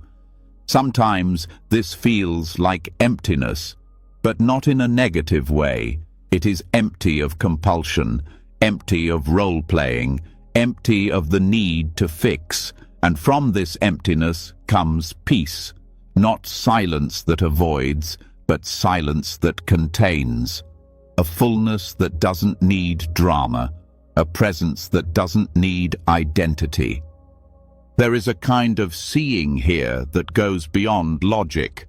You don't understand what's happening with the mind. You simply notice that you are no longer inside the stream. You are the riverbank, watching, present, not moved. This is not detachment. This is true connection. Connection not through grasping, but through being. And in this being, life becomes simpler. You walk without telling yourself how to walk. You breathe without managing the breath.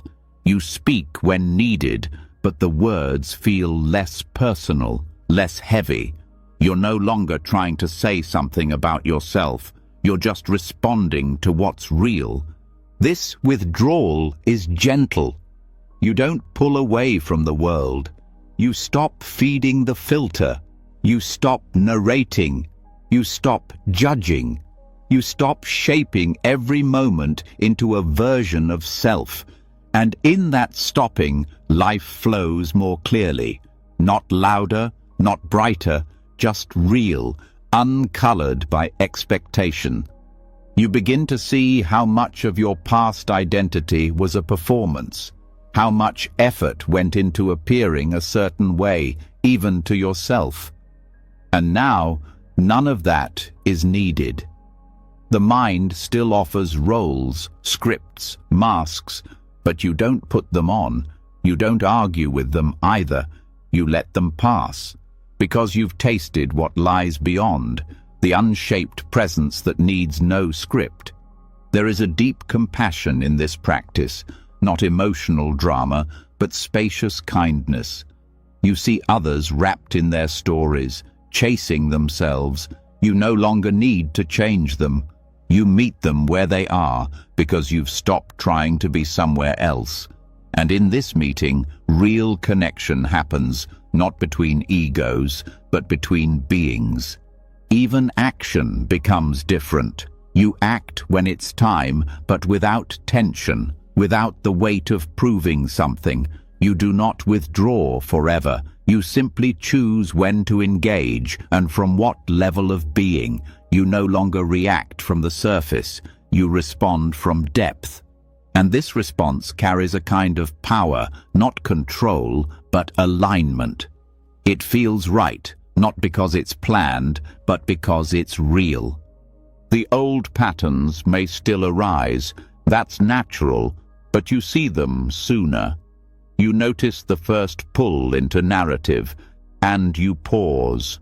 You do not enter. You rest, not above the mind, not against it, just beside it, watching, letting it tire itself out, letting the thoughts finish themselves. You do nothing to stop them, and they pass, like wind. This stillness is not a fixed state. It's a resting place. You can return to it any time. When things get loud, when confusion builds, when the world demands reaction, you know now that you can step back, not to escape, but to see, not to withdraw forever, but to remember what's true. And what's true is simple. You are not the one inside the noise. You are the one who can hear it without becoming it. You are the one who can stop feeding the self-image. You are the one who can rest in presence without needing a reason. So now, rest again. Let the world move. Let the story speak. Let it all pass by. You're not missing anything. You're not falling behind. You are simply not performing anymore. And in that non-performance, the most natural peace arises, effortless, clear, true. As you rest in the quiet that comes from no longer performing, no longer believing the thoughts that arise, a deeper sensitivity begins to return. It's not mental. It doesn't come through concepts. It moves through the body, through contact, through sensation. Attention no longer floats above experience.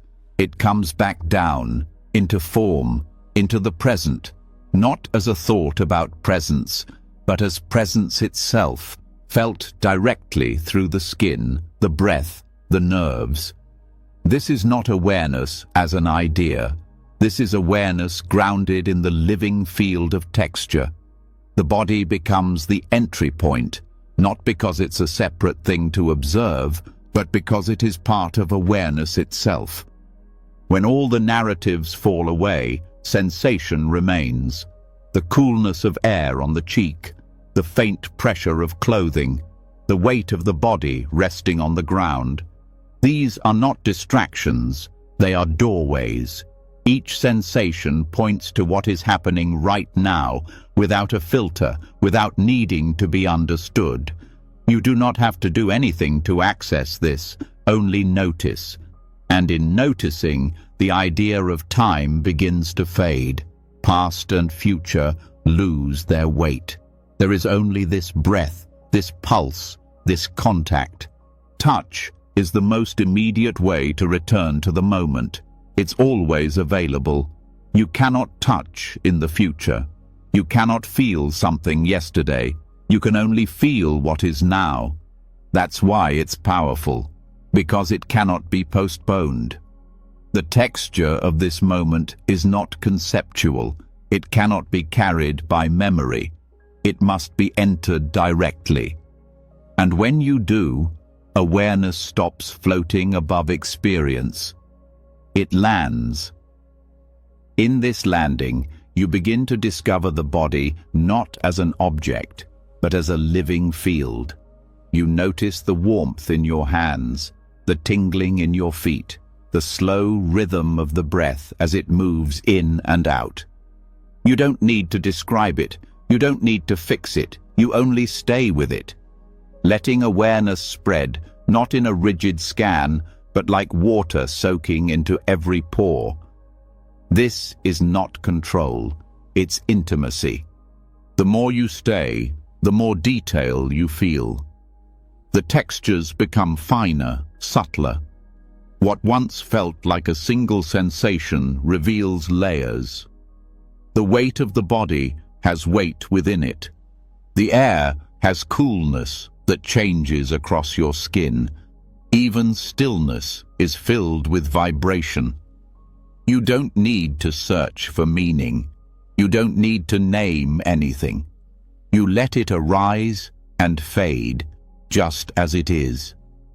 This is samadhi, not concentration in the narrow sense, but absorption without force. You are not holding your focus. You are resting in contact. The mind does not need to shrink its field. It opens through attention that is steady but relaxed. You are not observing the body from a distance. You are awareness, merged with the field of sensation. There is no watcher. There is only the texture of now. As this deepens, your identity begins to soften again. You are not inside the body. You are not outside it. You are the knowing of what is touched, what is pressed, what is tingling, not in a mystical way, but in the most real and physical way possible. Presence is not apart from the senses. It is most alive within them when you stop filtering them through thought. You begin to understand that sensation does not need commentary. The pressure of your legs against the chair does not need to be labeled. The rise and fall of your belly does not require an opinion. The moment you stop adding thought, sensation becomes a teacher. It shows you what real presence feels like, raw, open, detailed, always changing. You don't have to chase stillness. It's in the feeling of each breath, each shift, each pause. Some sensations will feel pleasant, others uncomfortable. Both are equal. Both are part of this field. You do not cling to one or avoid the other. You stay with what arises without choosing. This is the discipline of embodiment, not the discipline of control, but the discipline of allowing the full range of tactile experience without needing to escape. Over time, this transforms how you relate to your physical form. You no longer treat the body as a problem to fix or an identity to uphold. It becomes your anchor, your ground, your guide into what is most real. When thought pulls you away, you return, not by thinking differently, but by feeling directly. You place attention in your hands, your feet, your breath, and the story begins to dissolve. This doesn't mean you ignore pain. It means you meet it without adding suffering. You feel tension, but you don't resist it.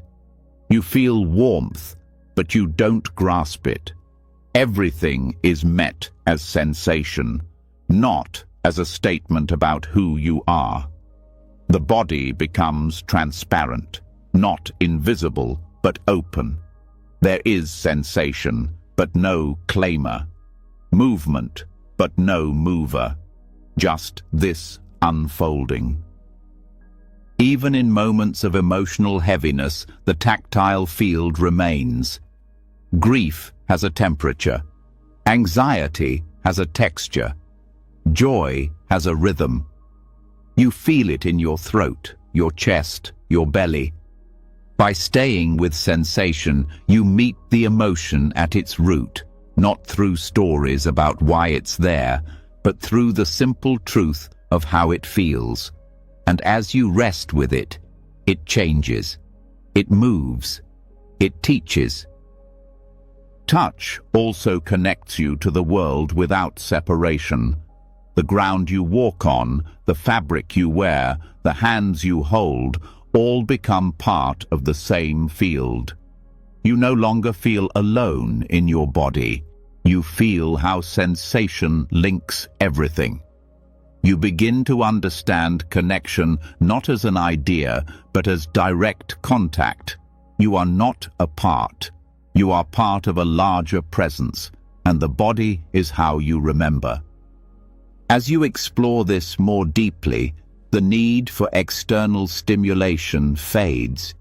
You don't need louder experiences. You start finding detail in the smallest sensations, the coolness of an inhale, the slight shift of balance in your spine, the changing pressure in your fingertips. The ordinary becomes profound, not because it changes, but because you are finally here to feel it. And as you continue, something quieter appears, a gentle background hum, a vibration that doesn't belong to any single point, but that flows through the entire body. It isn't dramatic. It doesn't demand attention. But it becomes more obvious the more you rest. It's a living silence, not empty, but filled with presence.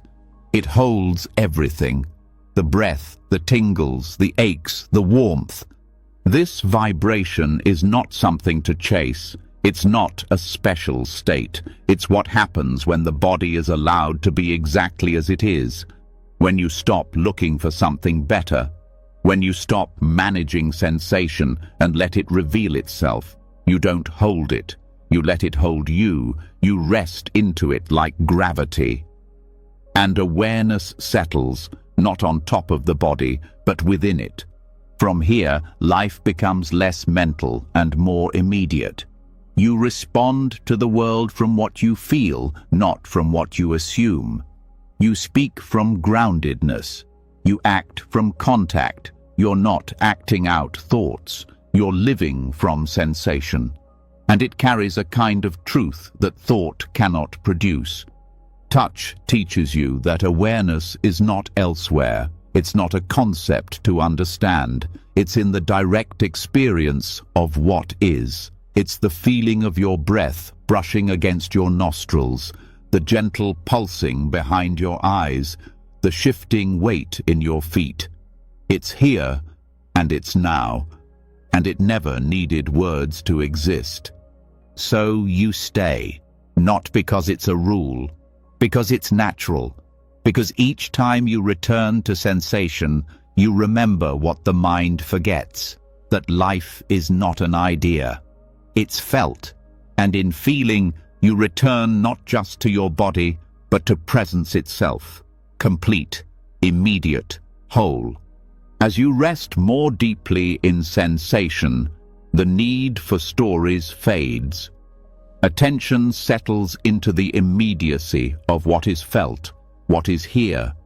You are no longer building identity out of thoughts. There's less pressure to understand, less need to remember. You begin to sense a deeper kind of freedom, the kind that doesn't come from knowing more, but from holding less. And this leads to a truth few are ready to face. The real weight we carry is not just the past itself, but our constant remembering of it. The memory of who we've been becomes a prison for who we are now.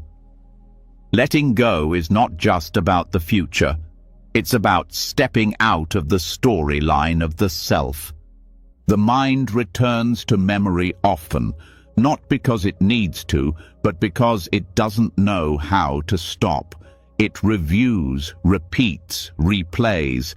It clings to the familiar voice that says, "This is what happened. This is what you are. This is your role." But none of that is happening now.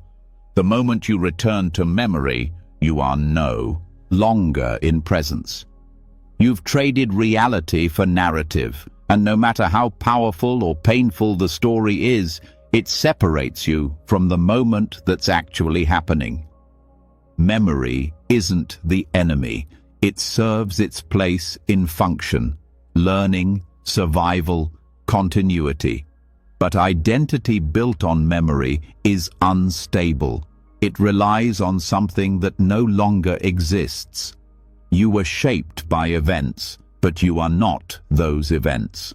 You are what remains when memory is not being replayed. This realization can feel disorienting at first, because so much of our identity is held together by personal history. But the deeper truth is liberating. You are not obligated to remember in order to be whole.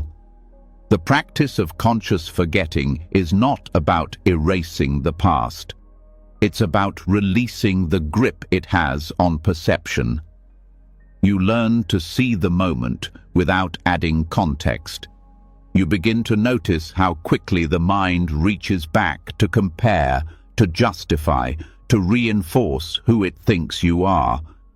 But you are under no obligation to follow. You can let the memory pass like any other thought.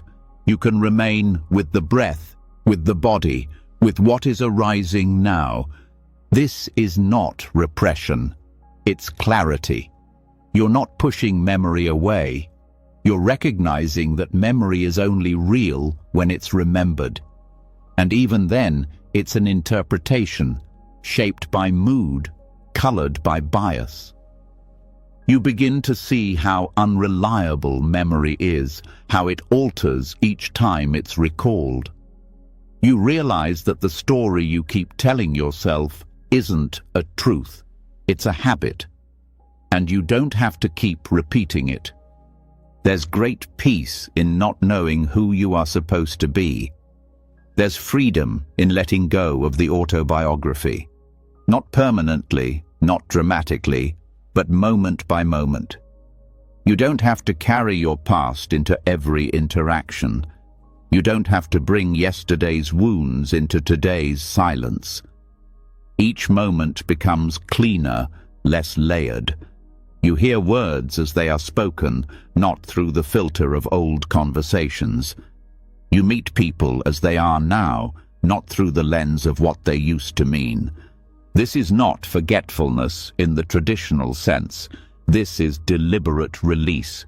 You train the mind to stop referencing what is no longer here. You let the image of yourself fade. You stop refreshing the archive. What remains is stillness, not empty, but open. You are not erasing the past. You are stepping out of its shadow. When this deepens, even strong memories begin to lose their emotional charge. They still arise, but they don't pull. They don't define the present. The event happened, but the identification weakens. You stop building your current sense of self from old stories. You don't need to remember being hurt in order to heal. You don't need to remember being praised in order to feel worthy. The moment you let the memory go, presence becomes real again.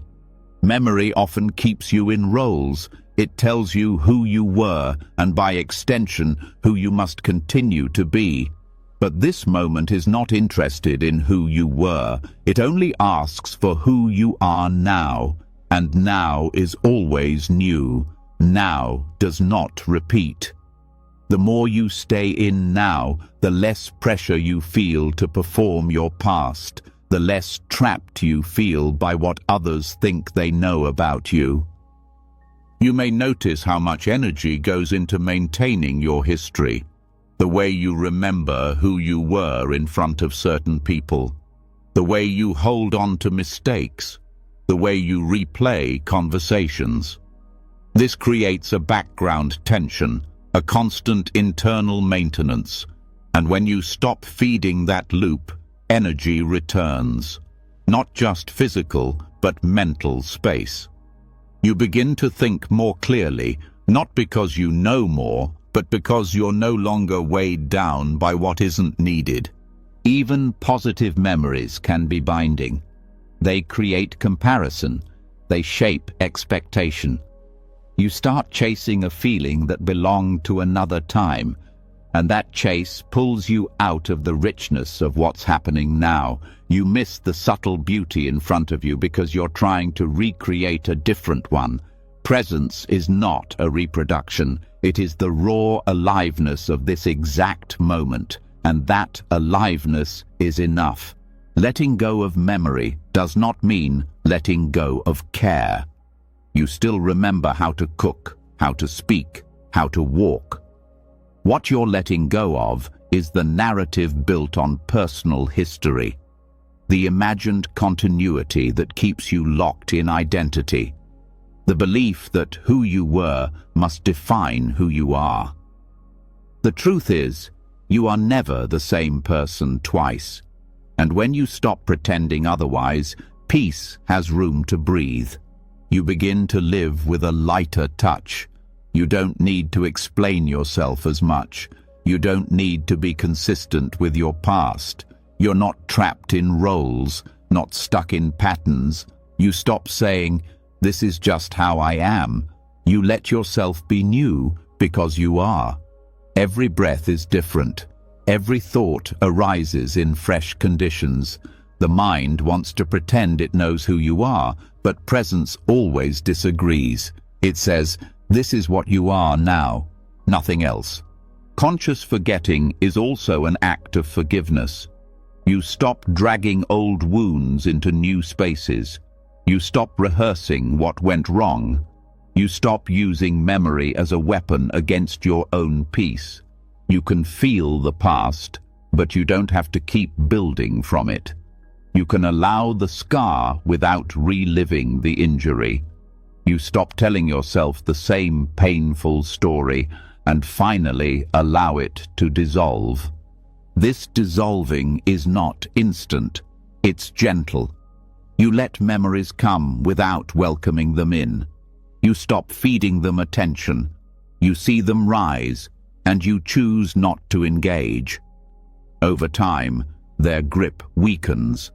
Not because you've rejected them, but because you've stopped believing they're useful. What is useful is the awareness that doesn't change, the stillness that doesn't carry anything, the clarity that only comes when you are no longer filtered through who you used to be. You start to notice how often conversations are driven by shared memory. People connect by repeating stories, but sometimes the most intimate thing you can offer is silence. Not silence that withdraws, but silence that listens without needing context. You don't need to know someone's past to feel their presence. You don't need to share a history to feel close. You just need to meet them now as they are. And when you meet yourself this way, you stop needing to justify your existence. You stop explaining your habits. You stop defending your choices. You meet what arises inside you as if for the first time, not with judgment, but with openness. You stop saying, "This again," and start saying, "This now." The past becomes background noise, not because it's gone, but because it's no longer in charge. There is humility in this. You stop thinking you know yourself. You stop predicting your reactions. You stop assuming what you'll feel. Instead, you let each moment teach you. You let each sensation speak for itself. You let each breath arrive clean. And from this humility comes peace. Not because life becomes easier, but because you're no longer carrying an identity through it. Letting go of memory doesn't mean forgetting who your family is or how to function in the world. It means stopping the need to be someone based on what has happened. You stop building yourself out of moments that no longer exist. and you start trusting the moment that does. So when a memory arises, let it. But don't turn it into identity. Don't use it to shrink the moment. Let it pass like wind through open space. You are not the past. You are the space in which the past is seen. And that space is always new, always open, always free. As you stop living inside memory, something unexpected begins to appear. In the space left behind, old emotions surface. Not because you failed, but because they were always waiting beneath the noise.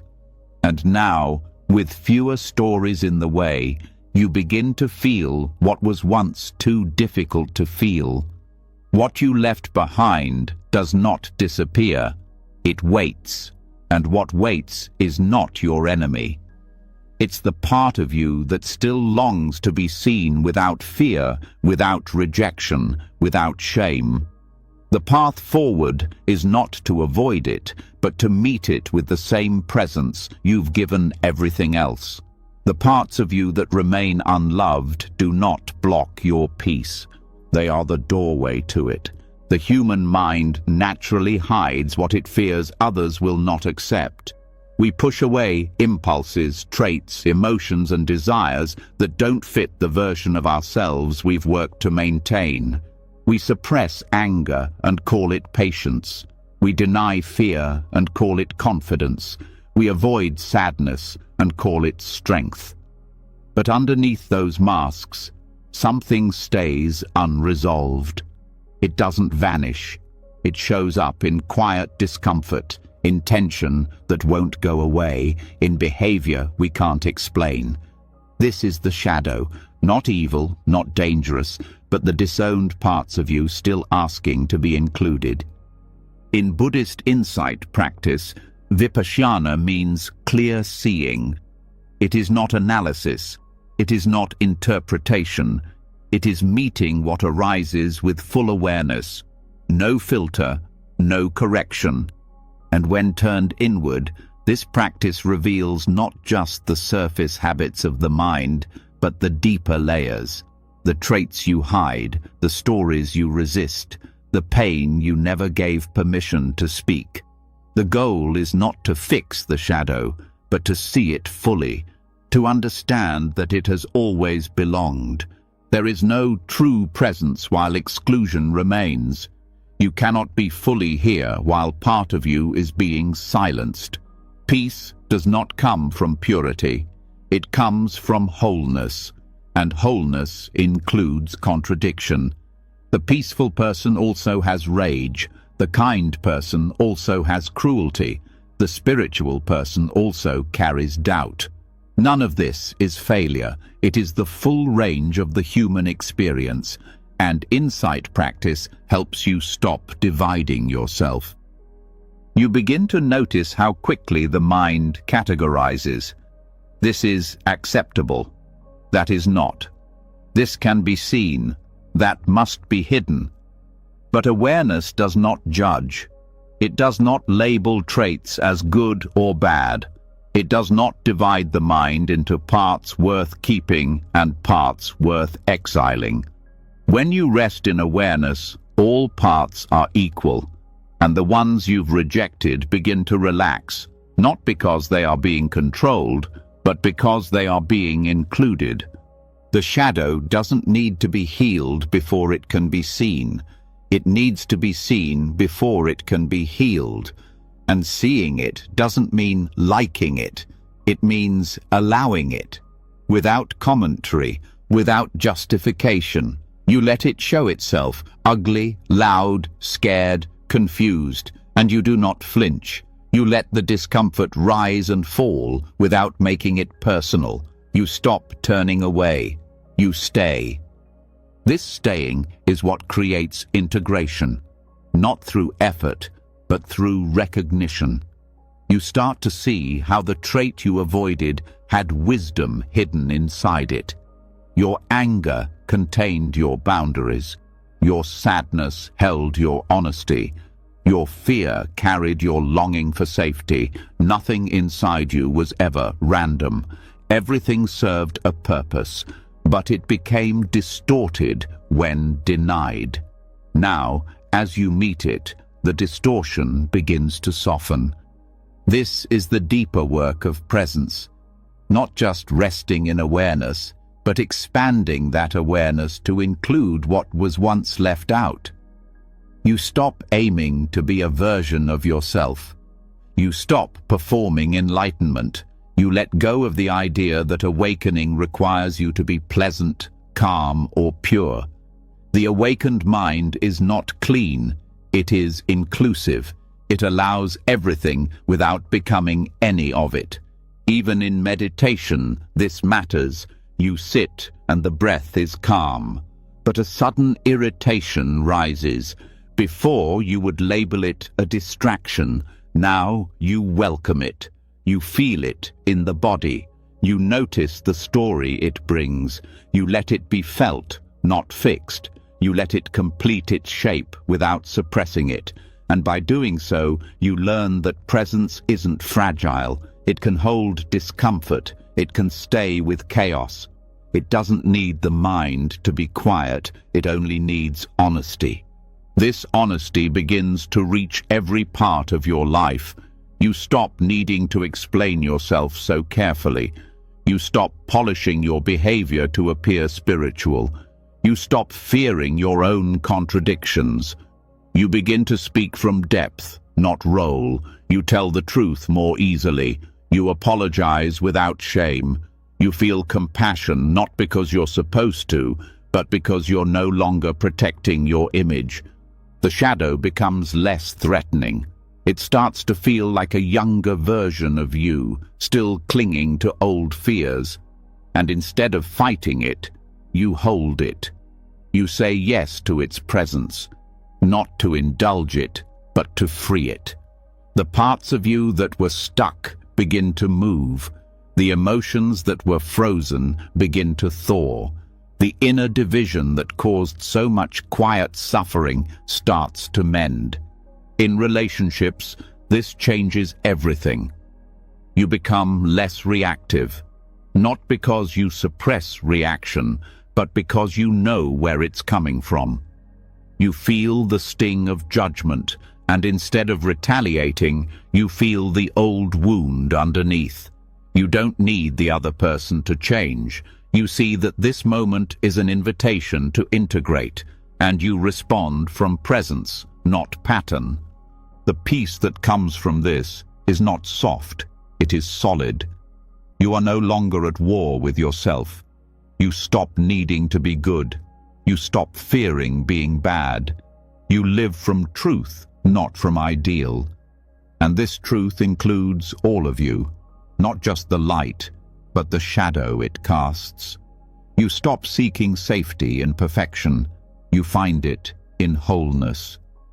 Even your spiritual path shifts. You stop looking for states. You stop chasing purity. You understand that wisdom is not always clean, that real love is messy, that growth includes failure. The practice becomes deeper, more human, more complete.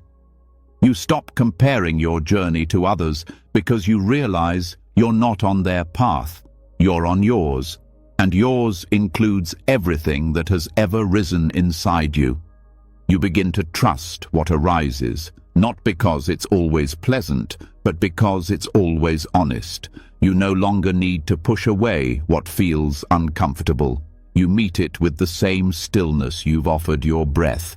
You give it space, and in that space, transformation happens, not through control, but through allowing. This allowing becomes your strength. You are no longer afraid of what you feel. You are no longer ashamed of your depth. You carry both shadow and light without needing to balance them. They balance themselves when you stop interfering. You are not the parts. You are the presence that sees the whole. And the more you live from that whole, the more others feel safe around you. Because you are no longer performing. You are real. Your presence tells the truth. It doesn't pretend. And in that truth, others feel permission to be whole too. You become a mirror, not of perfection, but of permission. So now, return again, not to silence, but to inclusion.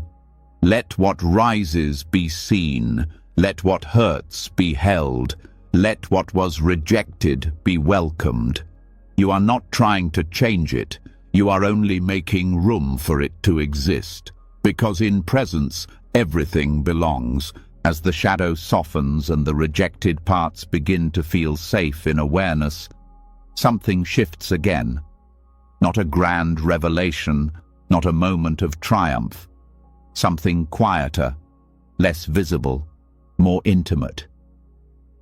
You start noticing that the transformation doesn't always look like transformation. There's no dramatic sign, no fireworks, no finish line. The more you see clearly, the more ordinary everything becomes. And that's not a disappointment. That's the point. Peace wasn't hidden in some distant future. It was waiting in the moment you kept walking past. The belief that awakening must feel extraordinary is one of the most persistent obstacles on the path. We expect something luminous, overwhelming, unmistakable. We search for peak experiences, thinking they prove we've arrived, but peak experiences, by nature, end. They pass, just like every other feeling. And if you measure your growth by them, you'll always feel like you've lost something. True clarity doesn't spike. It settles. The mind craves contrast. It wants to label certain moments as more important, more spiritual, more alive. But presence doesn't choose favorites. It's not louder on a mountaintop than in your kitchen. The sacred isn't more available during a retreat than while brushing your teeth. What changes is not the moment. It's your willingness to stop expecting more from it. The ordinary has always been complete. It just wasn't dramatic enough to keep your attention. This is tathata, suchness. The direct, unfiltered reality of things as they are, without decoration, without comparison. A bowl on a table, the warmth of water on your hands, the rhythm of walking across a floor. There is no enlightenment to find in these moments, because they are already whole. The search itself is the distraction. When the need for significance dissolves, what remains is presence. Pure, undivided. Not because it feels special, but because it doesn't need to. Letting go of the idea of specialness doesn't mean losing depth. It means finding a deeper kind of beauty, the kind that doesn't need to impress you. The mind might say, this is just a chair, just a breath, just a day like any other. But awareness doesn't speak like that. It doesn't compare. It doesn't rank. It sees the fullness of the moment without adding expectation. And that seeing is what makes it free. The pursuit of intensity is often the pursuit of distraction. We believe that if something doesn't move us deeply, it isn't worth our presence. But the ability to feel deeply isn't limited to big moments. It becomes steady when you stop chasing and start receiving. You stop needing reality to impress you, and you begin to trust that it's enough, even when it's quiet, even when it's dull. The ordinary becomes clear when you stop looking for something else. You stop waiting for breakthroughs. You stop comparing your life to the lives of others. You stop thinking enlightenment is a mood. It's not an emotion. It's the absence of resistance. And that absence is available now, in the breath, in the pause between thoughts, in the familiar gestures you usually overlook.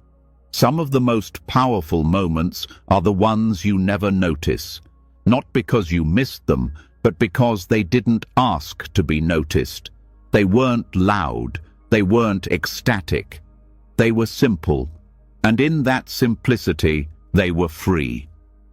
The world doesn't need to change for you to awaken. You only need to stop leaving the moment you're in. This doesn't mean rejecting wonder. It means no longer needing wonder to feel whole. You still notice beauty. You still feel awe. But you don't chase those feelings. You let them come and go like everything else. You stop organizing your practice around trying to feel something extraordinary. You start meeting what's here exactly as it is, and that's where the real shift happens. Peace deepens when you stop evaluating your experience, when you stop asking if it's meaningful, when you stop waiting for the inner world to mirror your ideas about awakening. You brush your teeth, you drink water, you tie your shoes. These are not interruptions to the path. They are the path. You stop skipping over them. You stop reaching for the next thing. You just remain. The need for peak moments is a form of doubt. It says, this can't be it. This isn't enough. But who decided that presence has to feel a certain way? That transformation must be intense? The deeper truth is, the more awake you are, the less you need experience to entertain you, because experience no longer defines you. It's just what's happening. This is why advanced practice often looks like nothing. A person sitting, breathing, washing dishes. But inside, there is no separation, no push and pull, no one waiting for something better. Just awareness, meeting the world as it is. Not because it's become boring, but because nothing needs to be added. The ordinary has revealed its depth. When you live like this, you begin to meet life differently. You stop hunting for meaning. You stop asking every situation to give you something. You let the moment be what it is, and you stop measuring its value by how it feels. You notice the tiny movements, your hand reaching for a cup, your foot stepping off the curb, your head turning toward a sound. Each one becomes a complete experience. You are not empty, you are not flat, you are simply no longer performing. You are no longer dramatizing your life to make it seem interesting. You are at peace with the smallness of things, and in that smallness you find the vastness that was missing when you were chasing more. Even in difficulty, this truth remains. You face a challenge, and you don't need it to be a lesson. You don't need to extract wisdom. You simply meet it, moment by moment, without layering it with spiritual meaning. Presence is not found by making life sacred. Presence reveals that life already is. This doesn't remove your personality, it refines your attention. You still laugh, cry, create, respond, but you do so without needing the moment to be a certain way. You don't resist boredom. You don't panic in quiet. You meet routine with the same attention you once reserved for special occasions. Because now you know there are no special occasions. There is only now, appearing in infinite forms. And when you live this way, gratitude arises naturally, not as a practice, but as a result. You don't have to think of what you're thankful for. You feel it in the ordinariness itself. The way the light comes through the window, the sound of footsteps in another room, the smell of warm food. Nothing needs to change. Everything is already included.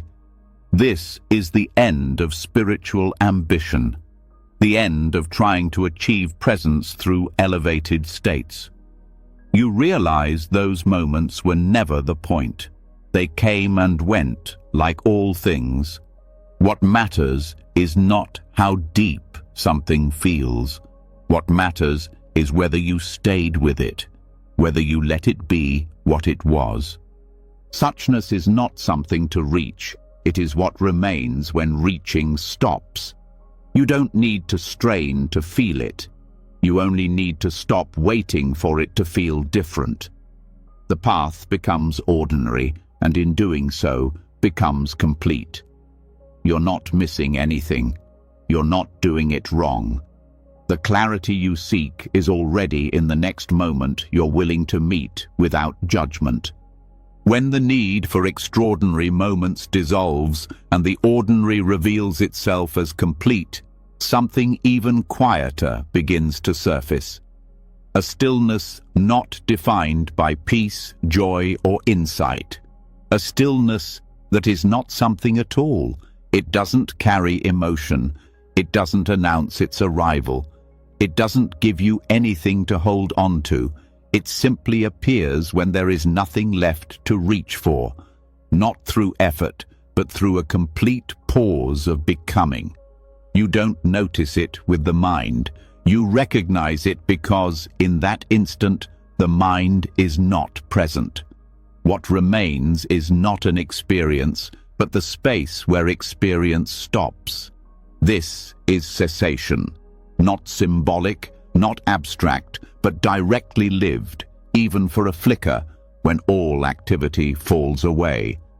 Cessation, in Buddhist teaching, is the end of fabrication, the end of perception, the end of even awareness as it's normally known.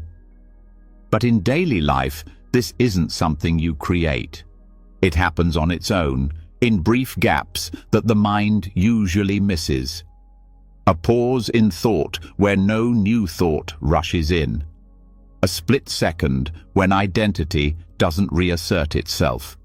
You're walking, and suddenly the world is just texture, no self involved.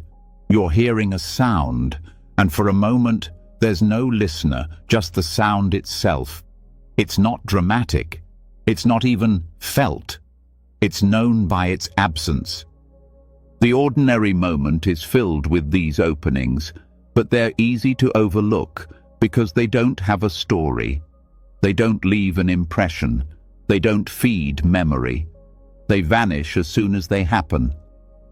And yet, the more still you become, the more often you sense their presence, not because you grasp them, but because you stop interfering. You begin to taste what it's like when the machinery of experience turns off for a breath. And that taste is unlike any other. It's not peace as a quality, it's peace as the complete end of grasping. These glimpses of cessation don't happen because you add something to the moment. They arise because something unneeded falls away. Tension releases. Control stops. The self-concept goes offline. You don't disappear. You were never something fixed to begin with. What disappears is the struggle to be someone. And in that vanishing, there's no excitement. Just the absence of effort. No longer reaching.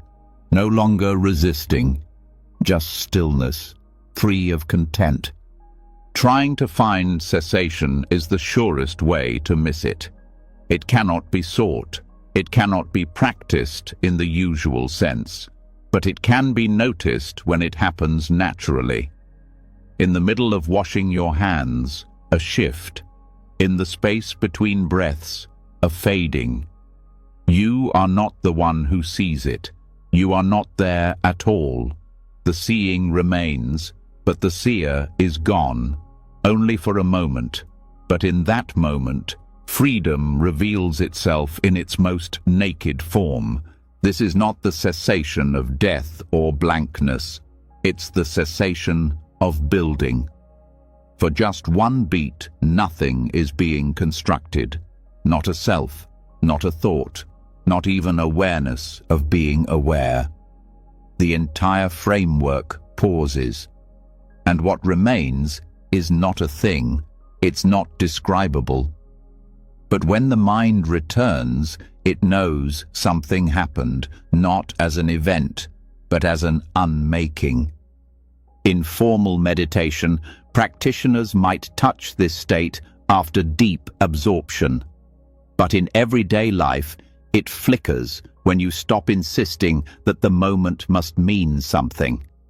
When you stop labeling. When attention is so soft, it doesn't land anywhere. You might be looking at a tree, and suddenly there's no one behind the eyes. Just openness, no commentary, no owner. Then the mind returns and the self reappears. But the imprint of absence remains. What makes these moments significant is not their duration. It's their quality. They are not restful in a conventional sense. They are silent in a way that erases the one who wants to rest. They don't comfort. They erase the need for comfort. They don't explain. They render all explanation irrelevant. When the world reboots afterward, it often feels like a shift occurred, even if no one can say what shifted. You don't train for cessation by striving. You train by subtracting, by learning to stay with what is without adding layers. You practice by being willing to let experience fall away, by loosening the habit of constant engagement, by not grasping for continuity. It's in the loosening that space appears. In the space, the possibility of cessation opens. This isn't escape. It's intimacy without self-reference. It's not disconnection. It's the end of mental commentary. What disappears is not the world. It's the observer. Not forever, just briefly.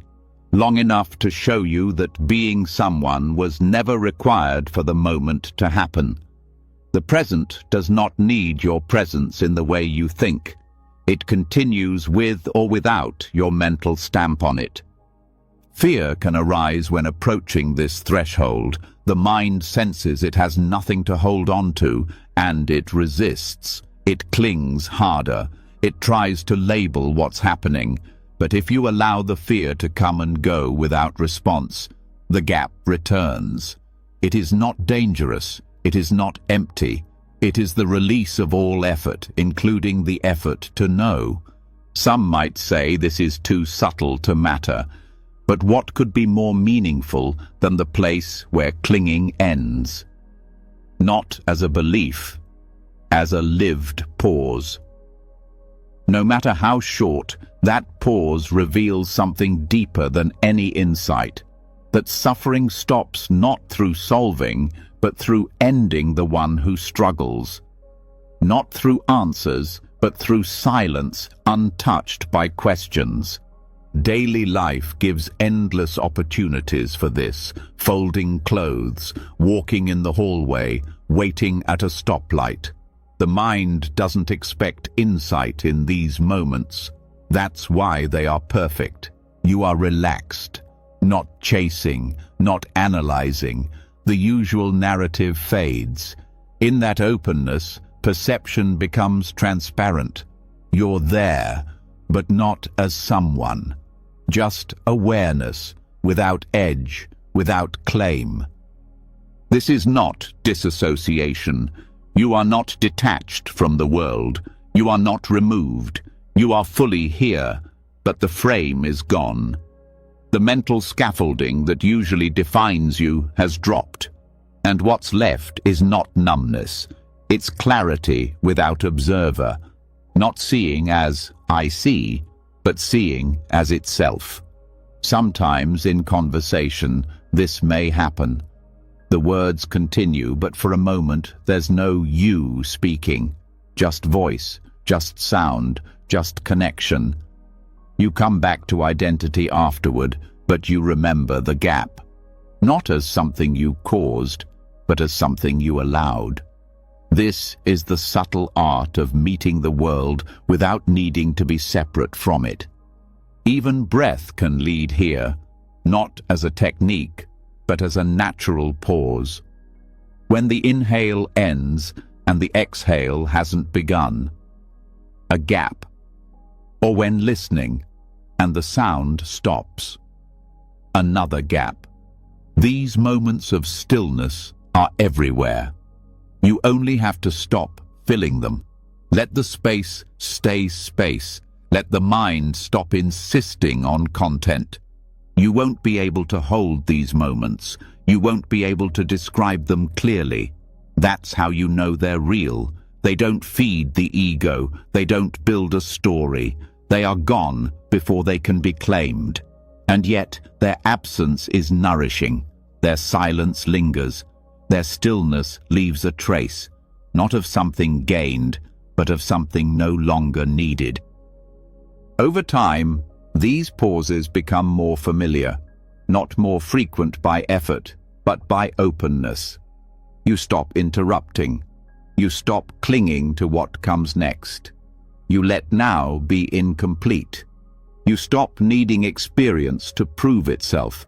You allow perception to fall away when it wants to, and in doing so, you begin to flirt with a peace that requires nothing from you, not even your presence. This is not an advanced state.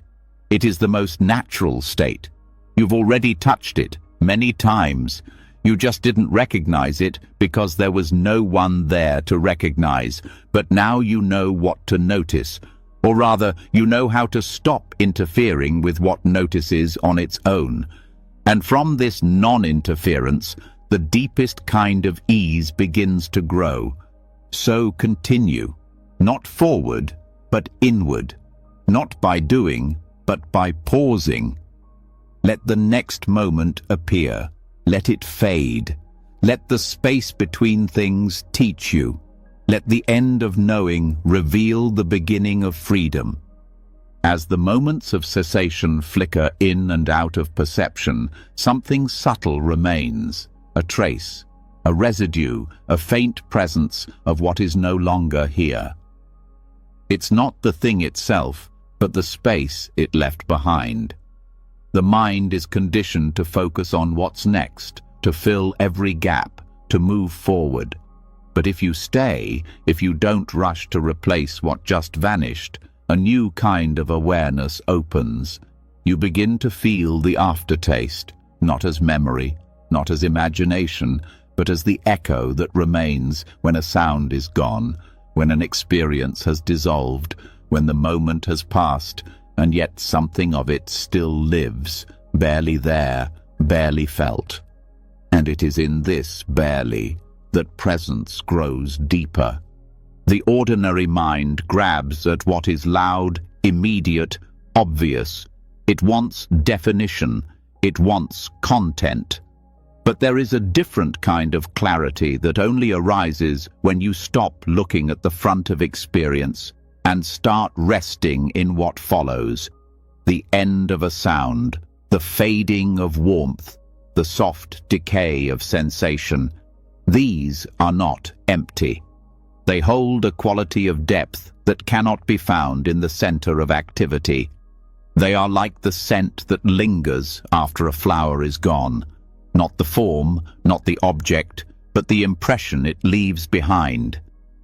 This impression is not emotional residue. It is the subtlest layer of presence. What remains when you don't chase the next thing. It's where time loosens and silence becomes textured. To rest here is not to dwell in the past. It is to meet the living present at the threshold where form has just ended. You are not remembering. You are not clinging. You are staying in the wake of something, letting awareness settle into the stillness that follows movement. These lingering impressions appear everywhere. After a conversation ends, before another begins. When a breeze passes and your skin still feels its trace. After a thought dissolves and there's a moment before the next arises. Most people miss these because they fill them with commentary. But if you simply remain quiet, soft, available, you begin to feel the richness of what's gone. Not because it stayed, but because you did. This is a form of meditation that isn't about breath or object. It's about non-interference. You don't focus, you don't push, you just stop turning away. When something ends, you stay. When the sound fades, you don't rush to label the silence. When the feeling passes, you don't reach for another. You let the space hold itself, and in doing so, you begin to sense that emptiness is not lack. It is presence without form. The power of this practice is in its gentleness. It doesn't lead to insight in the traditional way. It doesn't produce answers or realizations. It reveals what is often overlooked, that the deepest stillness doesn't come from achieving quiet, but from being unafraid to remain with what no longer asserts itself. Most of the time, we rush away from endings. We distract ourselves. But what if the most profound kind of awareness lives in what no longer needs your attention? There is no technique here, only patience, only the willingness to pause, not to evaluate or extract meaning, but to feel the invisible thread that connects you to presence without content. You begin to sense how awareness continues even when the object of awareness is gone. You're not focused on anything, yet something remains clear. This clarity is not directed. It is ambient. It is open. It rests in the atmosphere of what was. Practicing this in daily life changes how you experience endings. The end of a meal is no longer something to rush through. The last note of a song becomes part of your listening. The final word of a sentence doesn't mean you move on. You stay, not out of nostalgia, but out of reverence for the space that just opened. You begin to meet stillness where most people find emptiness. You begin to let the end be the teacher rather than the interruption. This is not detachment. It's depth. It's not withdrawal. It's intimacy. When you linger with the aftertaste of the moment, you are not clinging. You are honoring. You are not replaying. You are sensing. The world becomes quieter, not because it changed, but because you've tuned in to what it's always been saying beneath the surface. You begin to see that the silence after the sound carries the full meaning of the sound itself. Even in the body, this can be practiced. After a breath, before the next one comes. After a stretch, before the muscles re-engage. After a step, as the weight shifts. You don't need to insert thought. You don't need to control anything. You simply stop filling the gap. Let the gap breathe on its own. Let the nervous system learn that not every pause is a threat. That stillness can be held. That quiet doesn't mean absence. It means presence without occupation. Emotional experience shifts as well. When a feeling passes, instead of bracing for the next, you stay. You feel the cooling, the releasing, the space where intensity used to be. You don't replace it. You don't interpret it. You just let the aftertaste guide your attention. And slowly, you begin to see that awareness isn't dependent on content. It remains when the story ends. It holds the world even when the world offers nothing to hold. This begins to alter your relationship with impermanence. Instead of fearing what fades, you start to meet it with softness, not because you don't care, but because you've learned how to stay with what goes. You are no longer trying to freeze moments. You're no longer needing them to last. You trust that their trace is enough, that their echo contains the fullness of their sound. You become more available to life because you're no longer trying to keep it from ending. Even memory starts to shift. You don't hold on to events. You rest in the presence that remains. You stop constructing identity from what happened. You feel the tone of your experience, not the content. You walk through your day with less internal narration because you trust that the resonance of the moment is already complete. You no longer need to capture it with language. You simply let it rest inside you. The more you allow these after moments, the more peaceful your inner world becomes, not because it's empty, but because it's undisturbed. You are not reaching into the future. You are not clinging to the past. You are resting in the subtle now, the place where reality breathes without form. You are not trying to find yourself in experience. You are letting experience dissolve into what you've always been. This practice does not dull your life. It enriches it. You feel more, not less. You sense layers that were hidden by activity. The ordinary becomes luminous, not through intensity, but through what it leaves behind. A sip of tea and the warmth it left on your tongue, the sound of a bird and the openness that followed. These are not background. They are the texture of presence once the surface has passed.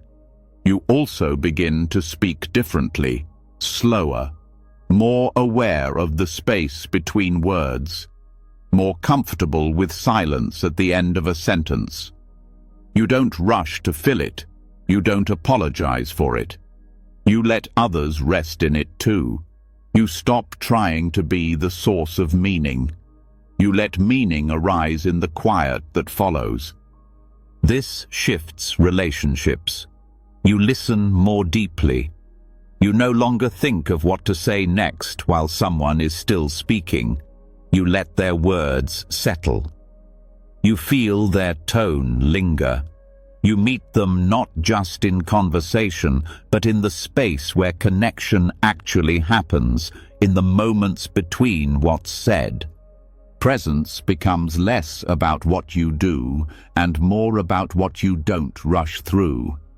You stop speeding through transitions. You stop skipping over endings. You let each phase of the day, each movement of attention, fade fully before turning. You stop stacking experiences. You start allowing each one to complete itself. And when something ends inside you, a mood, a thought, an identity, you stop panicking. You don't need to replace it. You let it pass and remain in the space that opens. That space becomes home. Not because it holds something specific, but because it holds you without demand. There's no goal here, no state to hold, no insight to protect, just the willingness to linger a little longer in what most people leave too soon. The willingness to stay when there's nothing left to grasp. And in that staying, you learn the deepest lesson of all, that what remains after experience is not less than experience. It is what made the experience possible in the first place. As the aftertaste fades and you rest in what no longer needs to stay, something else quietly makes itself known. Not a sound, not a sensation, more like a pull. It's subtle but persistent. A feeling that something is missing, even in stillness. A gentle disturbance just below the surface. Not enough to name, but enough to feel. You're not being pulled forward or backward. You're being pulled inward, towards something you haven't fully seen, something you've lived around for years, maybe your whole life. Not a fear, not a memory, a question, one you haven't asked, or one you don't know you've been avoiding. There are questions that bring answers, and there are questions that bring silence.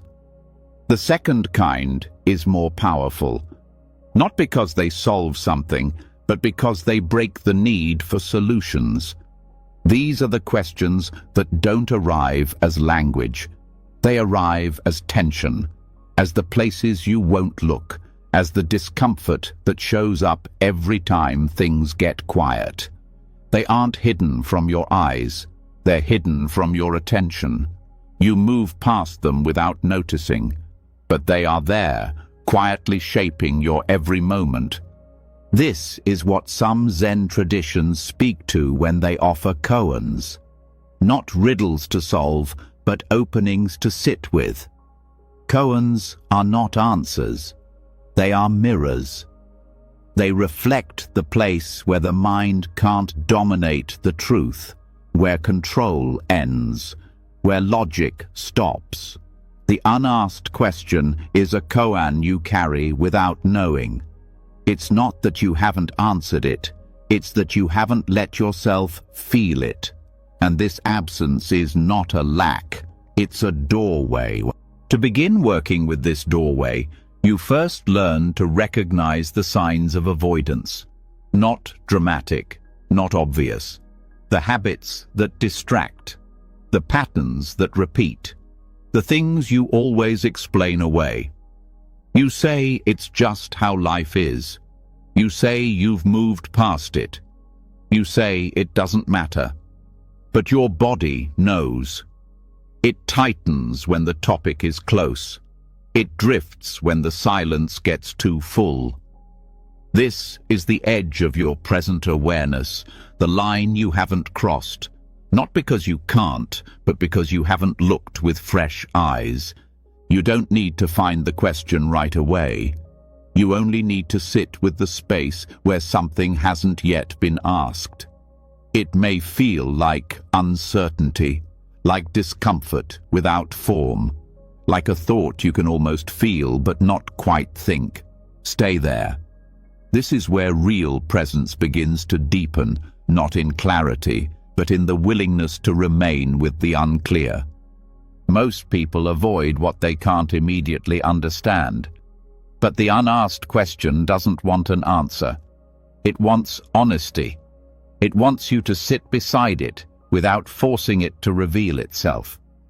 This is radical curiosity, not the kind that investigates to solve, but the kind that listens without demand. You're not trying to dig something up. You're creating space so that what has been waiting can finally appear. Presence becomes something more refined here, no longer about attention to the senses or stillness in the breath. It becomes about the capacity to allow unknowns without turning away. You are not thinking your way through this. You are letting the unknown speak in its own timing. You are letting the mind soften its grip, letting the heart feel what it has never said.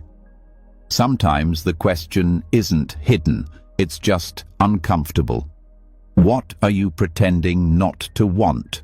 What would change if you told the truth? Who would you be without the version of you you've defended? These are not accusations.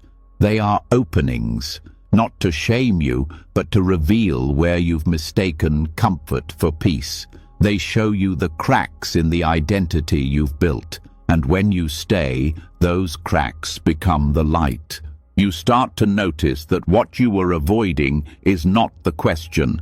It's what the question dissolves. Identity, belief, role, certainty. The mind likes to define itself, but these deep questions take those definitions apart, not violently, gently, with precision. And as the false edges fall away, what remains is not confusion, it's presence, untouched by story. The unasked question is often simple.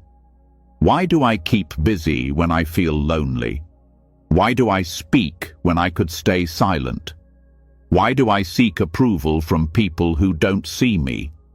You may think you know the answer. But this isn't about explanation. It's about being willing to let the question live in you without covering it with reason. You let it sit there, unresolved. And in that unresolved space, clarity that is not verbal begins to grow. Meditation changes here. It's no longer a break from thought. It becomes a holding space for what hasn't been said. You sit, and the question is there, not demanding, not shouting, just quietly waiting. You feel it more than hear it. It's in your chest, your stomach, your jaw. Not pain, but pressure. And the longer you stay, the more it softens. Not because you've solved it, because you've stopped denying it. Insight doesn't always come in words. Sometimes it comes in tears, in silence, in stillness that feels like surrender. You stop needing to understand. You start trusting the not knowing. This is presence without force, awareness without judgment, inquiry without agenda. You are not excavating trauma. You are not analyzing personality. You are simply staying with what is unfinished and letting it be seen. There is no rush. The deeper the question, the slower it unfolds. Some questions aren't meant to be answered. They are meant to be honored. They are meant to be held like a candle in a dark room. The light they offer is not found by burning them down. It is found by letting them stay lit, even when they don't show you the whole room. In this space, fear changes. You're no longer afraid of what you don't know. You're no longer driven by the need to define. You begin to find strength in not knowing. You begin to meet others with more compassion because you no longer expect them to have all the answers either. You speak less with certainty. You listen more with humility. The unasked question also reveals where you're still seeking control. Why do I need to be seen this way? What would happen if I failed on purpose? Who am I when I stop trying to be good? These are not just curiosities. They are thresholds. And the more you sit with them, the more the edges of the self begin to soften. You stop polishing your image. You stop rehearsing your life. You start living from what's real, even when it's quiet, messy, or unresolved. This kind of honesty transforms everything. You can no longer pretend to be somewhere you're not. You no longer chase clarity for the sake of comfort. You stop moving toward ease and begin moving toward truth. And this truth is not harsh. It's freeing. It's the truth that doesn't need to be spoken to be lived. The truth that you are not finished and never need to be. Practice becomes less structured. You no longer sit to accomplish. You sit to stay open. You listen not for messages, but for silence that speaks through your willingness to remain. You allow the question to rest inside you like a koan, with no answer and infinite possibility. You are no longer a seeker. You are the space in which seeking quiets. What you were avoiding was never the question. It was the intimacy of meeting yourself without defense. And now that you're here, you see that you were never hiding something dark. You were hiding the part of you that didn't know what to do next. And that's where presence begins, not with direction, but with honesty. So, sit again. Let the questions you haven't thought of come forward, not to be solved, but to be welcomed. Let them shape your silence. Let them change your breath. Let them lead you not to answers, but to depth. This is the path beneath the path, the layer of truth that waits quietly, beneath everything you thought you already understood. As you begin to sit with the questions that have long been waiting, those quiet, unfinished edges of the self, you start to notice how easily they stir something deeper. Not always insight, often intensity, sometimes grief, sometimes agitation, sometimes waves of emotion that come all at once. You're not doing anything wrong. This is the natural unfolding. The more honestly you meet yourself, the more deeply the hidden energy begins to move. And when it does, the mind's usual response is to pull away. But the real practice is not found after the storm. It's found inside it. Not as recovery, but as presence that refuses to leave. Meditation is often misunderstood as something you return to once chaos has ended. A place to go when things calm down, a reset, a way back to balance. But if you only practice when life is quiet, the practice never gets tested. And if it never gets tested, it doesn't transform you. Presence isn't about waiting for stillness. It's about discovering the stillness that exists even while everything else falls apart. The calm is not outside the storm. It is at the center of it. Overwhelm has texture. It's not just an emotional label. It's a physical wave, a mental flood, a sensory overload. You feel it in the chest, in the jaw, in the breath. The mind scrambles, the body tenses, attention fragments, and in that space most people try to escape. But if you look more closely, there is a center. There is always a center. It's not dramatic, it's not soothing, it's just stable, quiet, hidden beneath the layers, but it's there, waiting to be entered. This center is not a place you imagine. It's a felt reality that becomes more accessible when you stop resisting what's happening. Not by agreeing with it, but by allowing it. You feel the surge of emotion, and instead of trying to calm it down, you breathe inside it. You stop pushing it away. You feel the heat of anger, the sharpness of fear, the density of sadness. And you bring your attention closer, not farther. You go into the body, into the breath, into the raw aliveness that chaos awakens. The nervous system may want to tighten. That's natural. But within that contraction is a deeper space that doesn't flinch. The practice is not to fight the overwhelm, nor to wait for it to end. It's to find the unmoving point inside of it, the stillness that doesn't disappear, even in discomfort. You're not using meditation as a way to bypass intensity. You're using it as a way to enter it more fully, with presence as your anchor. To do this, you must stay in the body. Thought will try to pull you into stories. Why this is happening, how long it will last, who's to blame. That is not the way. Let the thoughts move, but don't climb into them. Bring awareness to sensation, not as a concept, but as direct contact. What is actually happening? Where is the strongest feeling? What is the shape of the discomfort? Not what does it mean, but what does it feel like right now?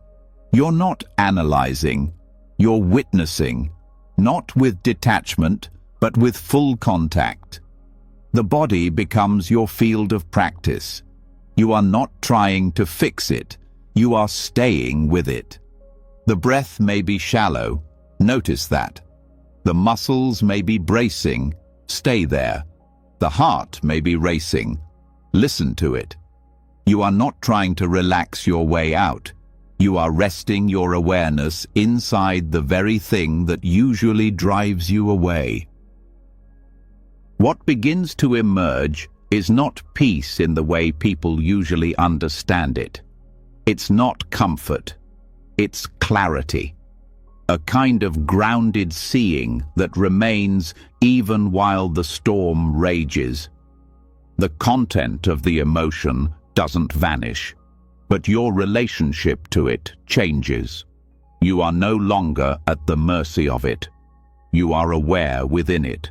And that awareness changes the experience, not by controlling it, but by no longer feeding it resistance. Most people treat their emotional life like weather to wait out. They survive until it passes.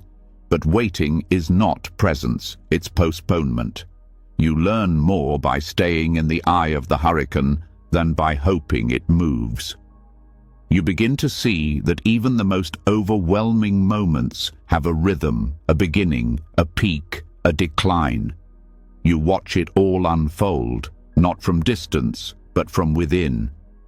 This is not emotional indulgence. This is true strength. The key is not to reduce sensation, but to reduce identification.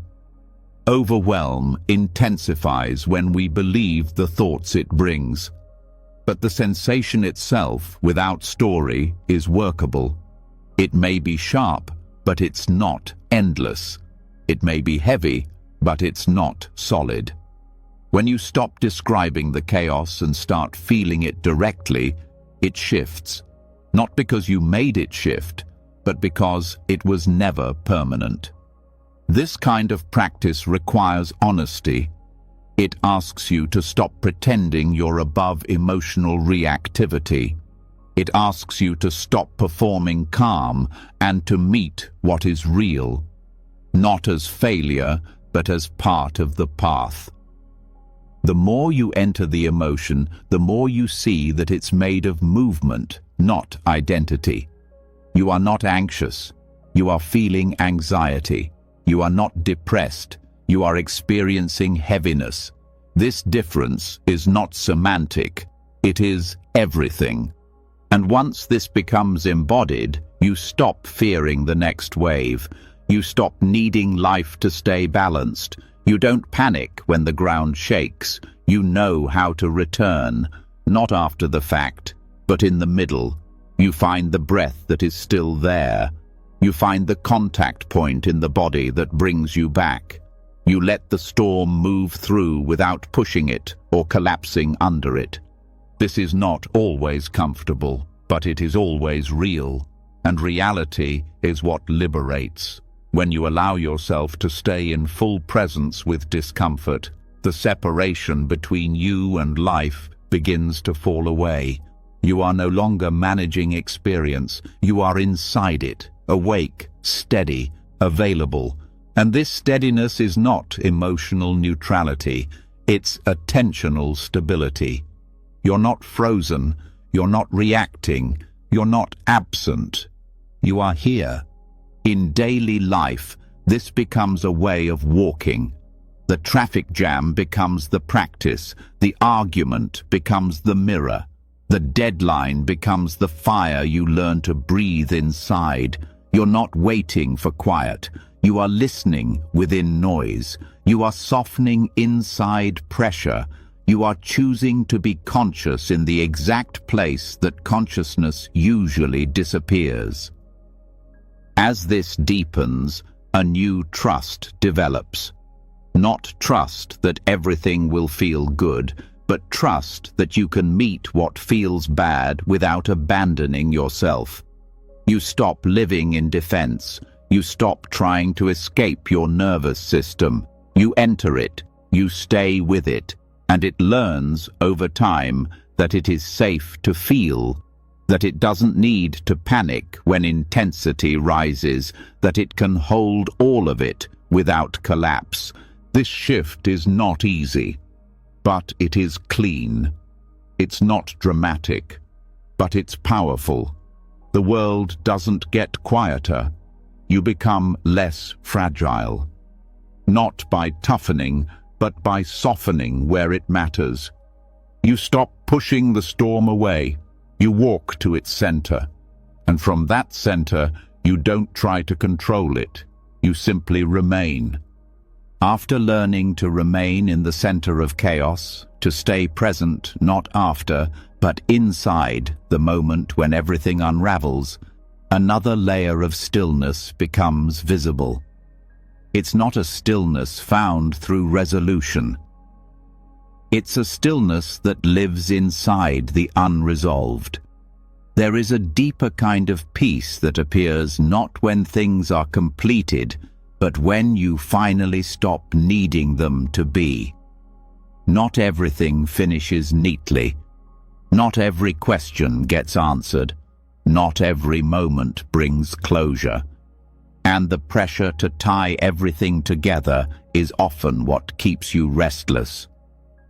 There's a quiet struggle in the human mind to complete, to wrap up, to explain, to finish. It shows up in conversations you rehearse long after they end, in tasks you started and never returned to, in stories from the past that you keep trying to retell just a little better. The deeper drive isn't about productivity, it's about identity. You want to feel like a whole person, and wholeness gets confused with completion. But life doesn't arrive in finished forms, and you are not a project to be completed. You are a process that includes everything that's still in progress. This discomfort with incompletion is deeply conditioned. You're taught to finish what you start, to solve what's broken, to define what's vague. But many experiences were never meant to resolve. Some stories have no ending. Some feelings have no explanation. Some parts of you will never line up with the rest. And when you stop resisting this, you begin to discover a different kind of balance. Not the balance of symmetry, but the balance of being okay with what's uneven, open, and still unfolding. In practice, this means meeting the unfinished parts of your life with awareness, not with urgency.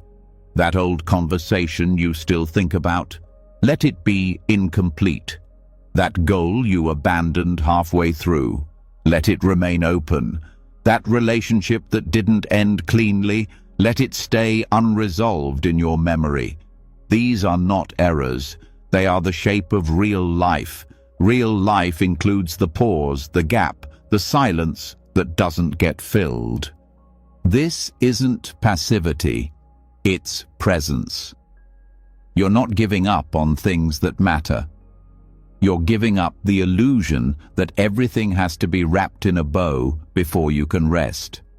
When you hold space for what's unfinished, you stop living in opposition to the moment. You stop trying to fix every loose thread. You begin to allow the mind to rest, even as the details remain unpolished. There's a humility in this, a recognition that not all truths arrive when you want them to. That clarity doesn't always show up on schedule, that sometimes the deepest insight comes from simply staying with the part of you that doesn't know what comes next. You don't need to finish healing to feel whole. You don't need to finish explaining to be understood. You don't need to finish growing to feel grounded. Even in meditation, this applies. You don't sit to reach a certain state. You sit to remain open to what is. Some days are clear, some are restless, some bring peace, some bring noise. There's nothing to complete. There's only presence to return to, and presence doesn't require completion. It requires honesty. You acknowledge what hasn't settled, and you stay with it, not to push it into resolution, but to stop turning away. The same goes for emotional experience. You feel something rise, and it doesn't lead to a clear story. You don't understand it. You can't name it. You want to move on, but something holds. Instead of trying to finish the emotional arc, you let it stay open. You let the heart remain in the shape it's in. No fixing, no forcing, just awareness that doesn't abandon what it doesn't yet understand. This also shifts your relationship with memory. Some moments from the past will never make sense. Some wounds will never be followed by apology. Some people you loved will remain unfinished chapters.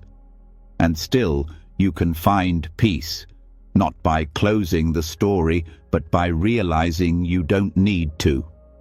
Peace comes not from control, but from spaciousness, the ability to breathe inside what hasn't yet resolved. The mind will still reach. It will still try to wrap things up. That's natural. But now, you don't follow every impulse to conclude. You notice it. You pause. You return to the breath. You let the story float. You watch the unfinished pieces drift, and you let them move without trying to contain them. This is not detachment. This is a new kind of presence, one that doesn't flinch in the face of ambiguity. This openness changes how you relate to time. You stop rushing through moments.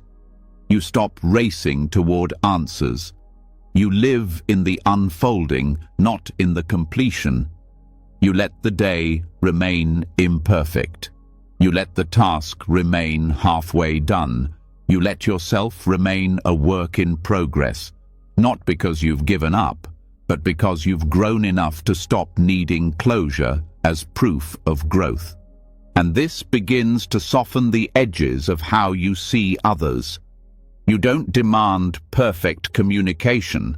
You don't expect every conversation to resolve. You allow others to be unfinished too. You stop needing everyone to make sense. You stop needing every relationship to find its conclusion.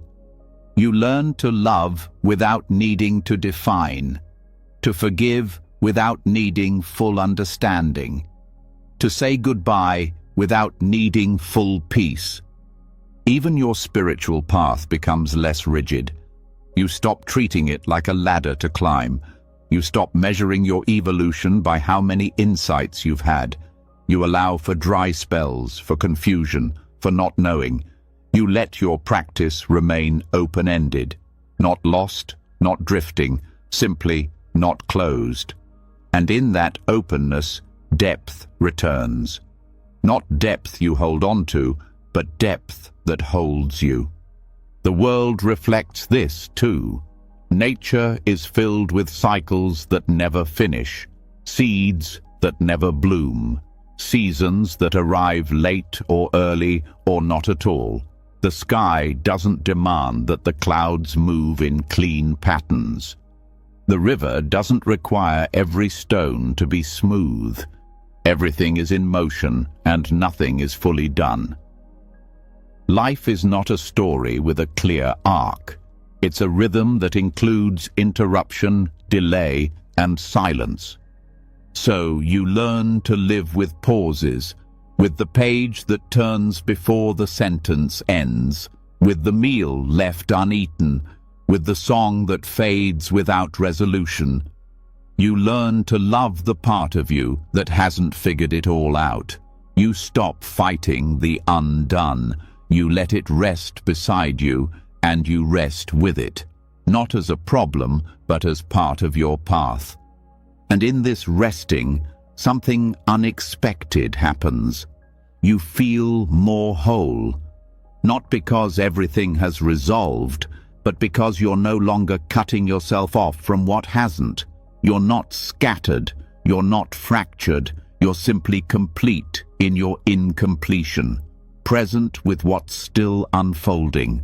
When you stop needing everything to be resolved, you begin to taste what presence truly is, not as a concept, but as direct experience. You're no longer waiting for closure. You're not living in the next moment. You're here. And from that here-ness, something remarkable begins to return. Your senses. Not just as functional tools, but as entry points into the immediacy of life.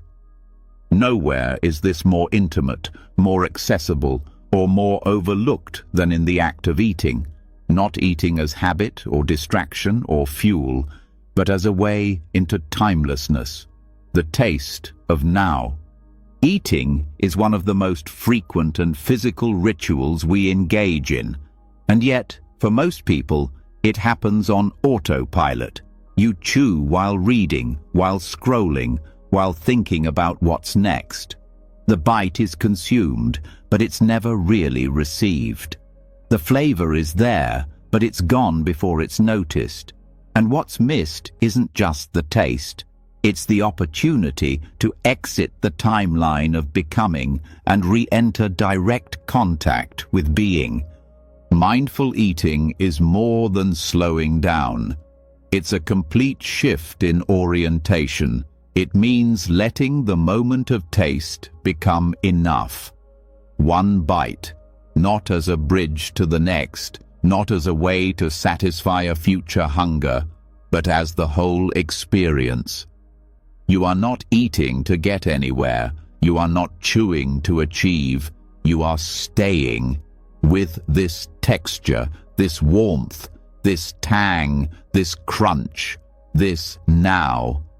Each time you eat, you have a chance to re-enter presence, not symbolically. Actually, the flavor doesn't exist in memory. It doesn't exist in imagination. It lives for just a few seconds on your tongue, and then it vanishes. If you miss it, it's gone. If you stay, it becomes the doorway into timeless awareness. The moment where thinking stops and experience becomes direct. There is no need for a special meal. It doesn't have to be gourmet. A simple piece of fruit will do. What matters is your attention, not narrowed by force, but relaxed into sensitivity. You don't focus, you allow. You let your awareness rest fully in the process of tasting. You notice the first contact, the slight release of flavor, the evolution of sensation as the bite dissolves. You stay, not out of discipline, but out of reverence for the now that it reveals. You're not trying to be present. You're letting the body guide you into presence. Taste is immediate. It cannot be faked. It requires no analysis, no story, no preparation. It simply asks to be felt, and when you meet it with full attention, it delivers you into the one moment that actually exists, this one. This moment becomes even more rich when you stop rushing. Most people chew to get to the next bite, but what if you stayed with this one? What if you let it complete itself before reaching forward? You would begin to discover the difference between satisfaction and projection. Satisfaction lives now, projection lives later, and the more you taste what is, the less you chase what isn't. You start to feel the truth of your hunger. Not all of it is physical. Some of it is mental. Some of it is emotional. Some of it is the absence of now being filled with the promise of later. But when you eat with presence, that hunger changes. It stops being a hole to fill and becomes an experience to meet. The craving softens, not because you're full, but because you're finally here. Mindful eating is also about honesty. How much do you really taste when you eat? How much is automatic? How often are you chewing while scrolling, reading, or worrying? How often are you using food as a way to avoid the moment rather than enter it? This is not a criticism, it's a doorway. Awareness begins where habits are questioned. And when you question your habits around eating, you begin to see how deeply the mind tries to escape now. Each bite is a chance to stop running, not by freezing, but by feeling. The movement of your jaw, the temperature, the shift of texture, the sensation of swallowing. These are not distractions, they are invitations. You're not separate from the moment when you're truly eating. You are merged with it, not as a self thinking about eating, but as life directly knowing itself through flavor. This knowing is different from thought. It has no subject, no commentary, just direct contact. You're not the observer of the bite, you are the tasting, and in that shift, the mind's usual structures loosen. You are no longer the eater and the food. You are simply the experience happening now. And this is why mindful eating is more than a wellness technique. It is a doorway into non-duality. Over time, this practice reshapes your relationship with food. It becomes less about what you eat and more about how you meet it. You stop labeling food as good or bad. You stop assigning moral weight to your meals. You stop eating based on stories and start eating based on presence. And when you do that, something remarkable happens. You eat less, but feel more satisfied. Not because you're controlling yourself, but because you're receiving more. You also stop rushing through meals.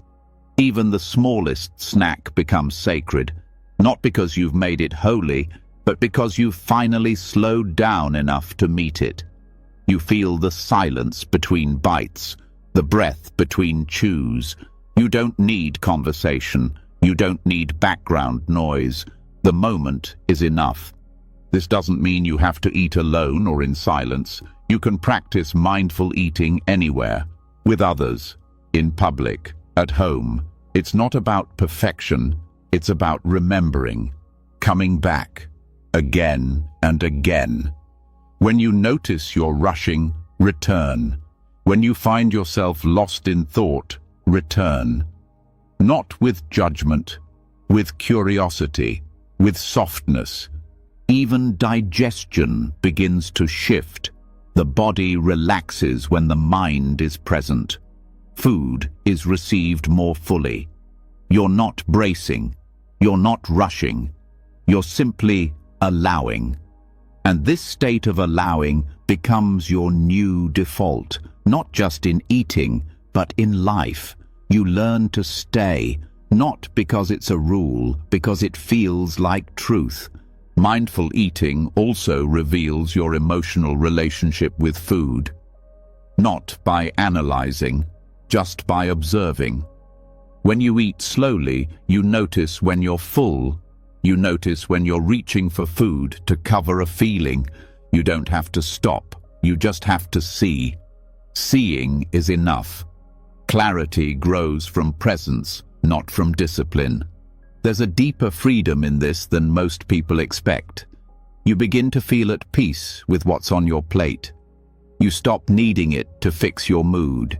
You stop using it to escape the moment. And in doing so, food becomes nourishment.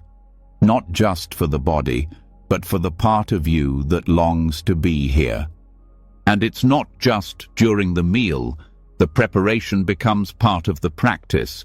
The way you cut a vegetable, the way you hold a spoon, the sound of water boiling. These are not chores, they are textures of presence. You stop rushing to finish the task and start meeting the task as it unfolds. The kitchen becomes a temple, not because it's quiet, but because you are. Even after the meal, the practice continues. You feel the lingering taste, the warmth in the stomach, the satisfaction not of fullness, but of having truly met the moment. You don't need to move on right away. You don't need dessert. You don't need the next stimulation. You are content, not because you got what you wanted, but because you stayed with what was already there. This rewires something deep. The nervous system learns to feel safe in presence. You're no longer scanning the horizon for what's next. You're resting in what's now. This is how eating becomes meditation, not in posture but in depth, not in silence but in contact, not in ritual but in attention. And from here, all of life begins to shift. Not dramatically, gently. You start to approach other activities the same way. Walking, listening, touching, speaking. Each one becomes a way to enter now. Not now as a concept. now as the only place life ever happens. As you become more sensitive to the texture of experience, whether through a single bite of food, the way it fades, or the lingering presence that follows, you start to see what stands just behind every moment of attention. The impulse to return to someone, not just to the act, but to the actor. A soft flicker of re-identity. It happens so fast you don't notice it, but it's always there. A feeling arises, and a self quickly forms around it. A thought appears, and ownership is claimed. The moment breathes, and within that breath, the mind tries to rebuild the I that had briefly dissolved. This is the flicker of becoming. Every time you return to the present, the illusion of self is briefly interrupted. In that space, the world feels whole. Contact is direct. No one is in control. But the momentum of thought rarely allows that openness to last. It rushes in and fills the gap. A thought arises. A story forms. Meaning is attached. A subtle contraction takes place. And before you know it, you're someone again, thinking, reacting, trying, remembering.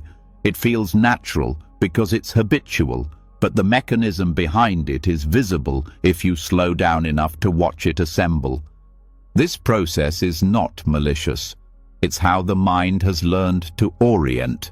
It collects sensation, stitches it together, references memory, and assigns meaning to preserve a sense of continuity.